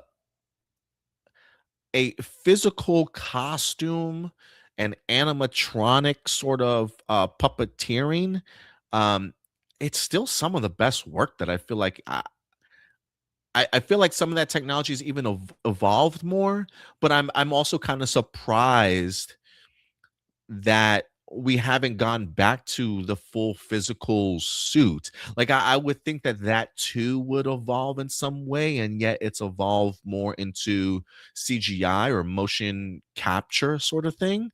But they made it work so well in the 90s that you would think even in the 2026 that they would even make it work better. Um, so this is a movie that I actually, because I haven't revisited this film in years, but I really want to revisit it because I am curious as to how I'll like it even more now that I'm older and more mature, seeing it again. Um, and I am wondering as to if it will even fall into a conversation for me of like all-time best comic book movies. Um, I just haven't seen it in such a long time, but I've seen it everywhere on social media recently, and it's almost like it's telling me, Adam, you gotta revisit this movie. I want to see it again. To me, like the movie still holds up. It is absolutely incredible with what they were able to do with such a small budget. You know, the freaking choreography that these actors were able to do in those heavy suits. The guy who did the body, I believe it was for Raphael, actually worked with my dad as a cop at one point. Nice. Yeah. But yeah, no, the stunts that those guys could pull off were absolutely incredible. I gotta imagine they must have been like hell in those costumes. And the thing that a lot of people forget about this movie is that the budget was so low. I want to say it was like 10 or $20 million. Like it was not a big budget film, and yet they were able to pull all that off. This is why I was so disappointed that they didn't continue The Last Ronin, because I feel like if they were to go with those kind of costume designs, we could have gotten a real kick-ass film. But yeah, so yeah, I still think it holds up. I last time I watched it was a couple years ago, and I still think it's like one of my favorite comic book films. It's probably been anywhere between 5 to 10 years since I've watched it. So I may have to revisit it again. Um, Yeah, I was just really impressed with it, and it just feels like ever since the TMNT cartoon came out in the 90s, a lot of all the rest of the TMNT stuff has been based around that type of thing to allow it to be more four quadrant, you know, for available to more people. Um, but I do think that 90s one still hits and just rings true to the series itself. But we'll see. But I appreciate you bringing that up, Blossom. I Pegs, always say, sorry, last thing I'll say with the movie, my bad. But I always say this, like the movie strikes the perfect balance of the comics and the cartoon, in the sense that it takes the tone of the comics, but the personality and color of the cartoons, because you know, in the comics, they all have the same color, what do you call it? Like mask on, pretty much. Their personalities were all kind of similar, whereas the cartoon was when they added the new different kind of personality dynamics between them. But so yeah, I think the movie kept the perfectly like gritty tone of the comic books, but then had the fun, like colorful personality of the cartoon. So yeah. yeah, no, I totally agree. Let's see here. Pexi also has an answer for you, Blossom. Gavin has been very entertaining, and the stories have been compelling in my opinion, and it continues to get better. Okay. Nice. Appreciate the thoughts on Space Sheriff Gavin. Um, you need to watch the documentary of TMNT. Maybe I'll do that. Maybe I'll watch the TMNT movie and then I'll watch the documentary. Next up, we got AJ, the Morphing Grid. What's up, AJ? From sudden foreshadowing and dedication to long-awaited celebration and tribute. The Time Force episode Circuit Unsure originally paired a narrative about the dangers of knowing the future in somber real-world dedication to Tui Trang's following her tragic passing. This legacy of remembrance eventually evolved into a 30th anniversary special, Once and Always, which transformed that early morning into a celebration, passing of the torch to Trini's daughter, Min. Given how the franchise transitioned from a brief end credit tribute in 2001 to a full cinematic legacy in 2023, how do you feel this evolution influenced the way fans perceive the mantle of the Yellow Ranger?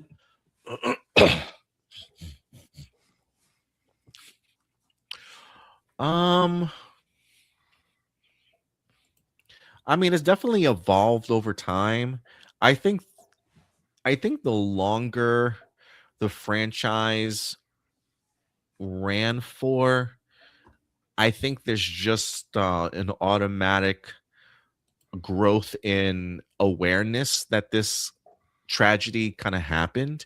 And so I think over each year as the franchise progresses, more and more people become aware of Tui Trang, her impact in regards to her character Trini. And I feel like I've even seen small documentaries also, like whether it even be in a Power Rangers show or a Power Ranger thing that took place behind the scenes. To this day, I still hear people talking about Toy Trang. I still hear people talking about her and her lasting impact on them. Um, and so as long as people remember her and tell her story, especially as the years go on, the more it becomes an important moment, I think, for Power Rangers fans and the franchise, and something that deserves to be celebrated. I mean, we've had, I'm sure we've had Power Rangers that have passed and gone before and whatnot, but I think because of the fact that she was one of the originals, and a lot of the original cast members are still here to kind of talk about her impact on them. I think that's probably why it tends to be so front and center, especially to be a part of a tribute back in 2023 with Once and Always. But I think it just speaks to her legacy, her impact that she had on people, and I think especially what Power Rangers truly stands for. Because I think if there's anything that I've learned about her over the years, is that she fundamentally was a Power Ranger, just true and true at heart, and from her personality and how she treated people. I think she's probably um, one of the foundational pieces of the Power Ranger franchise that embodies what a Power Ranger should certainly be. And I think that holds a lot more gravitas in regards to celebrating who she is over the years. You know what I mean? But that's just how I kind of view it, and its evolution over the years, Stuart. Yeah, I would definitely agree. I think that you don't really, I think that a lot for a lot of us, like you know the appreciation of her legacy definitely was felt within the Once and Always special. I think it was just really cool because it was something that they could have easily done to do like kind of just a cheap anniversary special, but instead they decided to use it as a way to pay tribute to someone who I'm sure a lot of kids really connected with, especially those with Vietnamese heritage, being able to see themselves like on on screen as part of like a superhero team, which just in the early 90s was not common. Yeah, no, I totally agree with you there. Let's see, who else do we got here? My friends call me Joseph. What are your thoughts on the possibility that Brand New Day and Avengers Doomsday might resurrect the Earth Prime Tony Stark? This has sparked a massive debate whether it would diminish the emotional weight of his endgame sacrifice. Given that Robert Downey Jr. has already confirmed as Doctor Doom, do you think resurrecting the actual Tony Stark from Endgame is a really bad move? I think so. Might resurrect Earth Prime Tony Stark. Was that our Tony Stark here? I assume so. If we're referring to MCU as Earth Prime. Yeah, I mean, if we're talking about resurrecting our Earth MCU Tony Stark that passed away, yeah, I don't wouldn't do that. I wouldn't do that. At least that's not, I mean, you have to have a really compelling storyline. Like, I'm okay if they want to do like an alternate version or a multiverse version of Tony Stark. I don't even know how. Is this a Victor Von Doom? Was he once Tony Stark, but he changed his name to Victor? I don't even know Robert Downey Jr.'s like influence as Doctor Doom in this movie. I don't know where his Tony Stark begins or ends, or if it's always been Victor Von Doom. I really don't know the route that they're going to go here. But I rather had them play with a multiverse version of Tony Stark than bring back the original one.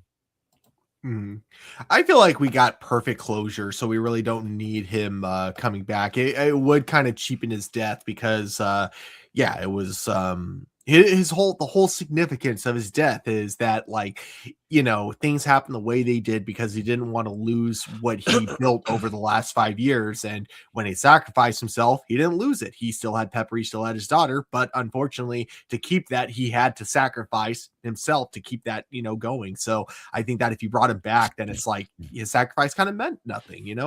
Yeah, I agree. Jessica Friedman, which TMNT cartoon do you think has the best theme song? And do you think the CW should have given Stargirl one more season? Ooh, I think CW should have given many shows one more season, but it probably, with the budget cuts and with the it being bought out by a completely different company, I feel like if it did go on for another season, it would have been the weakest. I'm not saying it would have been bad, but it Watered definitely would down. have been the weak. Yeah, it would have been watered down.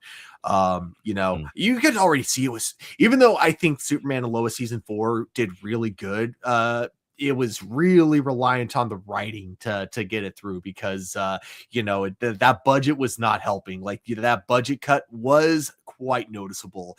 Was it? Luckily, luckily the Same writing like kept it. same set usage and stuff a lot type of thing, or like where could you see it at, you think? Okay, so the fact that we get a lot less characters appearing in every episode. I think that was the main thing. Oh, usually in seasons 1 through 3, some exceptions in season 3 because that was when they got really dark with the Lois Lane cancer storyline. But you would have usually at least like one fight scene, one suit up scene an episode. They really cut that back in season 4. But yeah, I think like mostly you can see it in terms of the many series regulars being cut down to suddenly now being guest stars instead of like full series regulars. But I will say what they did smartly with the budget was Doomsday. I think they utilized him really well in the beginning and then really well at the end, and then in between he was barely in the show. He was used very sparingly in order to save that CG budget. But yeah, I will say though, the writing was still there, and that's why I think Superman and Lois season 4 was amazing. And in fact, I think they got creative with the low budget when it came to Superman's fight with Lex Luthor, the first fight that they had, with Lex Luthor turning the entire streets into the street lights into red sun radiation, leading to like a grounded street fight between the two of them. I absolutely loved that moment. But yeah, so that's where you could kind of tell. But I feel like Stargirl, I think you still would have had good writing. But I think because you have a whole cast and crew of superheroes, it would have been like Legends, where it would have stuck out even more. In terms of, you would have probably had moments of the writers forgetting that certain characters have certain powers that can make situations easier. But yeah, that's all because of like just what the CW was kind of turning into during its tail end of the Arrowverse. So I would have loved I think a season 4, if the CW stayed what it was, would have been amazing. But I think given what CW was by the time Stargirl ended, a 4th season would have been pretty bad. What was the first part of the question again? Oh, I think you're muted. Which TMNT cartoon do you think has the best theme song? OG for me. Yeah, I was gonna say in the '90s, the OG cartoon series for me. It's just iconic, and I think the '90s just has some of the best theme songs out there. DuckTales. Yeah, I mean, the list goes on how catchy some of those '90s tunes certainly was. But yeah, I mean, when I think of Teenage Mutant Ninja Turtles, that's the first theme that just pops into my head. It's so iconic. So that's probably my favorite. But to be fair, I don't I didn't catch up or follow a ton of TMNT cartoons through the years. There's been so many different iterations, so I probably couldn't tell you too many. But the first one that just comes to mind is the OG one. Mhm. I didn't really start watching like with the exception of the movies, I didn't really start watching the Ninja Turtles cartoons until high school, and it was really more of a curiosity thing than Curiosity. anything else. I gotcha. Marky Parko, have you seen the trailer for Scary Movie 6? What do you think of Marlon Wayne saying that he doesn't give a F if it offends people? They're doing this movie to make people laugh and have a good time. I mean, that don't bother me none. Yeah. That don't bother me none. I think if it was someone else, because there are some people that will use the whole "I don't give a shit if I offend people," but then it's just an excuse to be like, your jokes suck, and then they're like, "No, no, no, you're all just offended," even though, like, some of the times it's just that no, your jokes just suck. But it's Marlon Wayne, so I don't think that's going to be the issue. I think he actually means I'm going to tell what jokes that makes me personally laugh, and if you guys don't laugh, well, that's on you. Yeah, I think, and plus, I just think Marlon Wayans and them, the Wayans brothers in general, I think when it comes to comedy, are just above and beyond. I think they just really get it, and knows what hits, and are really smart in how they kind of execute things a little bit. I think that's what made their show, in Living Color so wonderful. Also, very sensitive, but I mean, it's just one of those things, like just holding up a mirror and being able to the ability to laugh at yourself. And I think Marlon Wayans knows how to tap into that for the audience. And so I'm sure people are going to be offended for sure, but you got to be able to laugh at yourself also. Oh yeah. Let's see. Lois is my wife and Peter is dead. Okay. Hip hop Is artist that the most talented man in the world changing his name? Maybe, I don't know. So I could have sworn he had a Stewie like profile picture. Oh, maybe you're onto something. Hip hop artist Redman famously subverted the glitz of MTV Cribs by declining to use the rented mansions and luxury cars to show off his genuine cluttered apartment. His episode became an instant classic for its raw honesty, featuring everything from overflowing laundry to a cousin sleeping on the floor. Decades later, he remains unapologetic about his disorganized lifestyle, embracing the fact that his keep a real attitude created the most legendary installment in the show's history. I love Redman. I really do. I can't sit here and say that I know his entire discography, but he's as honest as it gets.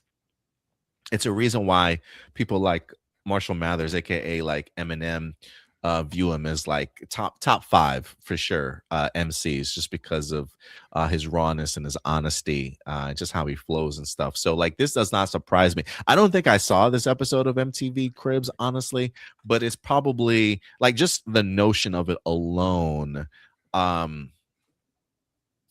We're so caught up in the glitz and the glamour of fame sometimes that it is cool for somebody to kind of take you down into the honesty of it all, right? Mhm. Like the idea of like, I wasn't born into this, like this isn't necessarily like where I came from. Like, this is my real life over here, and this is like the performer life that I lead. And so to be able to take somebody into the realness of like somebody's everyday life, or the apartment that they actually come home to every day, being a busy man on the road making music, like I'm sure errands and chores and stuff just like pile up, like it's just the reality of life. And so I kind of appreciate it. I'm not gonna lie, I kind of appreciate it. It makes me want to go ahead and watch this MTV Cribs thing, because I think it shows the reality of a lot of hip hop artists' life in regards to not only where they came from, but the fact that Redman still chooses to even have that apartment in the first place and live there outside of just coming to his big mansion all the time. I think just shows how real he is and how like true to being just an everyday person that he is, despite having the fame and the money type of thing. So I kind of appreciate it. Sounds like the only episode of that show I would actually watch. Because like I hate MTV reality show producers. And I think like my hatred from this really came from Jaleel White's interview that he had a while ago about the most insulting role he was offered. And that was they wanted to do an episode of was it Celebrity Addiction or Rehab, one of those two, where about like celebrities that have gone through like different addictions and that kind of stuff. They wanted Jaleel White on the show. Problem is, he's not a drug addict and he never was. And the the MTV reality producers were like, "Well, that's fine. We can work around that." Oh my god, that's so crazy to me, bro. Yeah. That's so crazy to me. The 90s, dude, early 2000s. That's what it got you. That's crazy. Which other celebrity you think would have been brave enough to drop the facade and show a truly messy home back then? Yeah. I think I don't know. Part of me wants to say Eminem or Exhibit, but I feel like they might have both been on that show before and maybe showed off their mansions. I don't really know. Yeah, I don't know like any celebrities that Maybe Busta have, like, Rhymes. yeah. But I didn't watch MTV Cribs enough to know if they even got like the big star house treatment or not. Let's see here. Last set of questions from Alex Ramirez.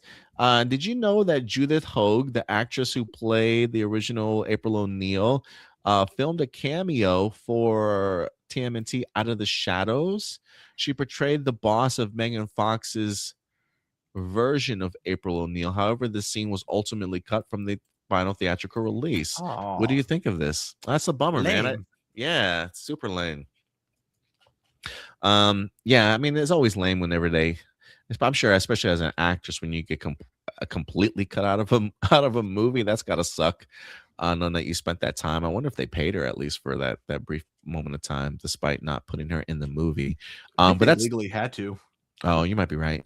But it's cool that they had her in it. Just a shame that she was ultimately cut from it. And to me, it just continues to show that Judith Hogue wants to be a part of this franchise. She's clearly had several stabs at being a part of it. From Out of the Shadows to potentially having been in the last Ronin movie, if that had ever gotten off the ground. So I appreciate the fact that she is still invested in being a part of the TMNT franchise, and I hope that they continue to go out of their way, whatever project that it certainly may be in the future, to bring her aboard on some capacity. Is that all the questions? We had 10 comments. Let me refresh this though. Yeah, I think we got everybody. Yep, we did. All right, awesome. Thank you everybody for all the fantastic questions here this week. Did I get everybody? Yeah, I did. We certainly appreciate it, but that will do it for our live viewer question portion of the show. Pegcy says Keenan Ivory Wayans is the reason we got the Super Bowl halftime show. Is that true? Is that really a thing? I gotta do some research on that, Ram Jam. I had never heard of that before. I feel like I would have heard that before, but I had never heard that before. Yeah, neither have I. Kind of cool. There was a comment Marcelino had in here earlier. But Supergirl has the same personality as Jessica Jones, and you're excited for the movie. To be fair, I don't really know fully everything that Supergirl is going to be going through in this movie. I don't know how she's going to be treating the people around her. I mean, maybe there's like a standoffish aspect that's maybe shared between Supergirl and Jessica Jones. But I don't think it's fair to fully say that those two have the same personalities as of yet, until I actually kind of see the movie itself. Like, having a standoffish personality isn't what necessarily does it for me. It's how she reacts to the people around her. What does she say to the people around her? How does she treat the people around her? When she has the opportunity to do a good thing, is she going to do the good thing, or is she going to do the self-centered thing and be a complete asshole about it, sort of mentality, right? And is it like an amalgamation and an amount of all those things building up throughout the entirety of it that's going to kind of turn my mentality off about it? Supergirl, from the little bits and pieces that I've seen, I appreciate the trauma and the struggle that Jessica Jones is certainly going through, you know. Um, but I also, and I think I can appreciate what Supergirl is also going through as well. You know, maybe Supergirl does it in more comedic fashion to make it a little bit easily digestible. But I do think it's unfair to compare those two yet until we've actually seen the movie and script and the dialogue and how Supergirl really does treat people. Because I don't view Supergirl and Jessica Jones exactly the same way. Um, but I don't know. Should I, Stuart? You think? No, I feel like they may have a standoffish building walls up, but I feel like there's still going to be a lot of differences between the two of them. For one, you never see, even though I wouldn't call it necessarily happy drunk, it was more of like the pretend happy drunk, but you know, you get that kind of drunk from Supergirl at the end of Superman. You never see Jessica Jones like that. She's Like a happy depressed. drunk? Yeah, you never see the happy drunk from Jessica Jones. She's always depressed drunk. Plus, the other thing too, I'm going to say this, man. Supergirl can treat the people around her however she wants, as shitty as she wants to, as long as she takes care of that dog. And it looks like that's what this movie is about. So, you know what? I'm okay with her treating all the people around her like shit because she has crypto and she will treat that puppy the way he deserves to be treated. Leading him to being a really bad dog in Superman, of course. That's so funny. Pexi said there's an old interview that Keenan did where how the Super Bowl halftime show came about. You can find them on YouTube. Yeah, I'll check it out. I'll definitely read up on that. I appreciate you dropping some knowledge on us today, Pexi. Thank you, man. But guys, that will do it for us today here at A Plus Hero Report. Stuart, I'm questioning if we're gonna do Let's Talk Movies tomorrow, just because I legit have not watched a single movie in like 2 weeks. So your boy may need to watch some movies this upcoming week to prepare for next week, if that's okay with you.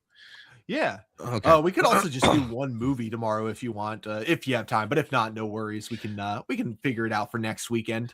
Yeah, let me if anything, maybe Super Mario Brothers. Let me see how today plays out though.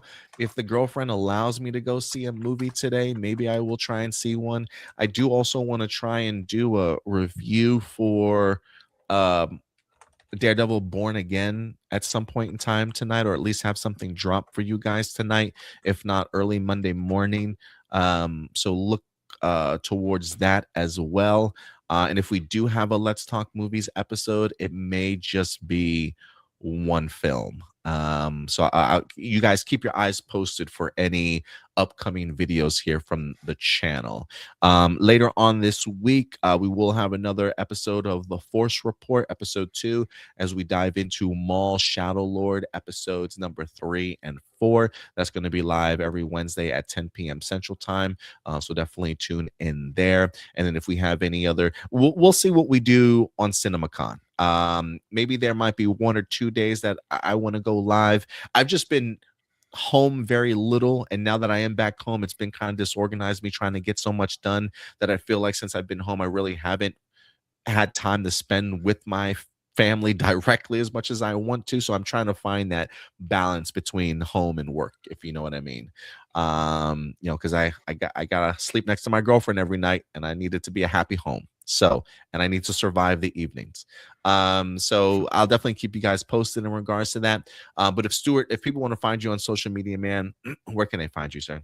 You guys can find me at TurboStew01 over on Litterbox and on Instagram.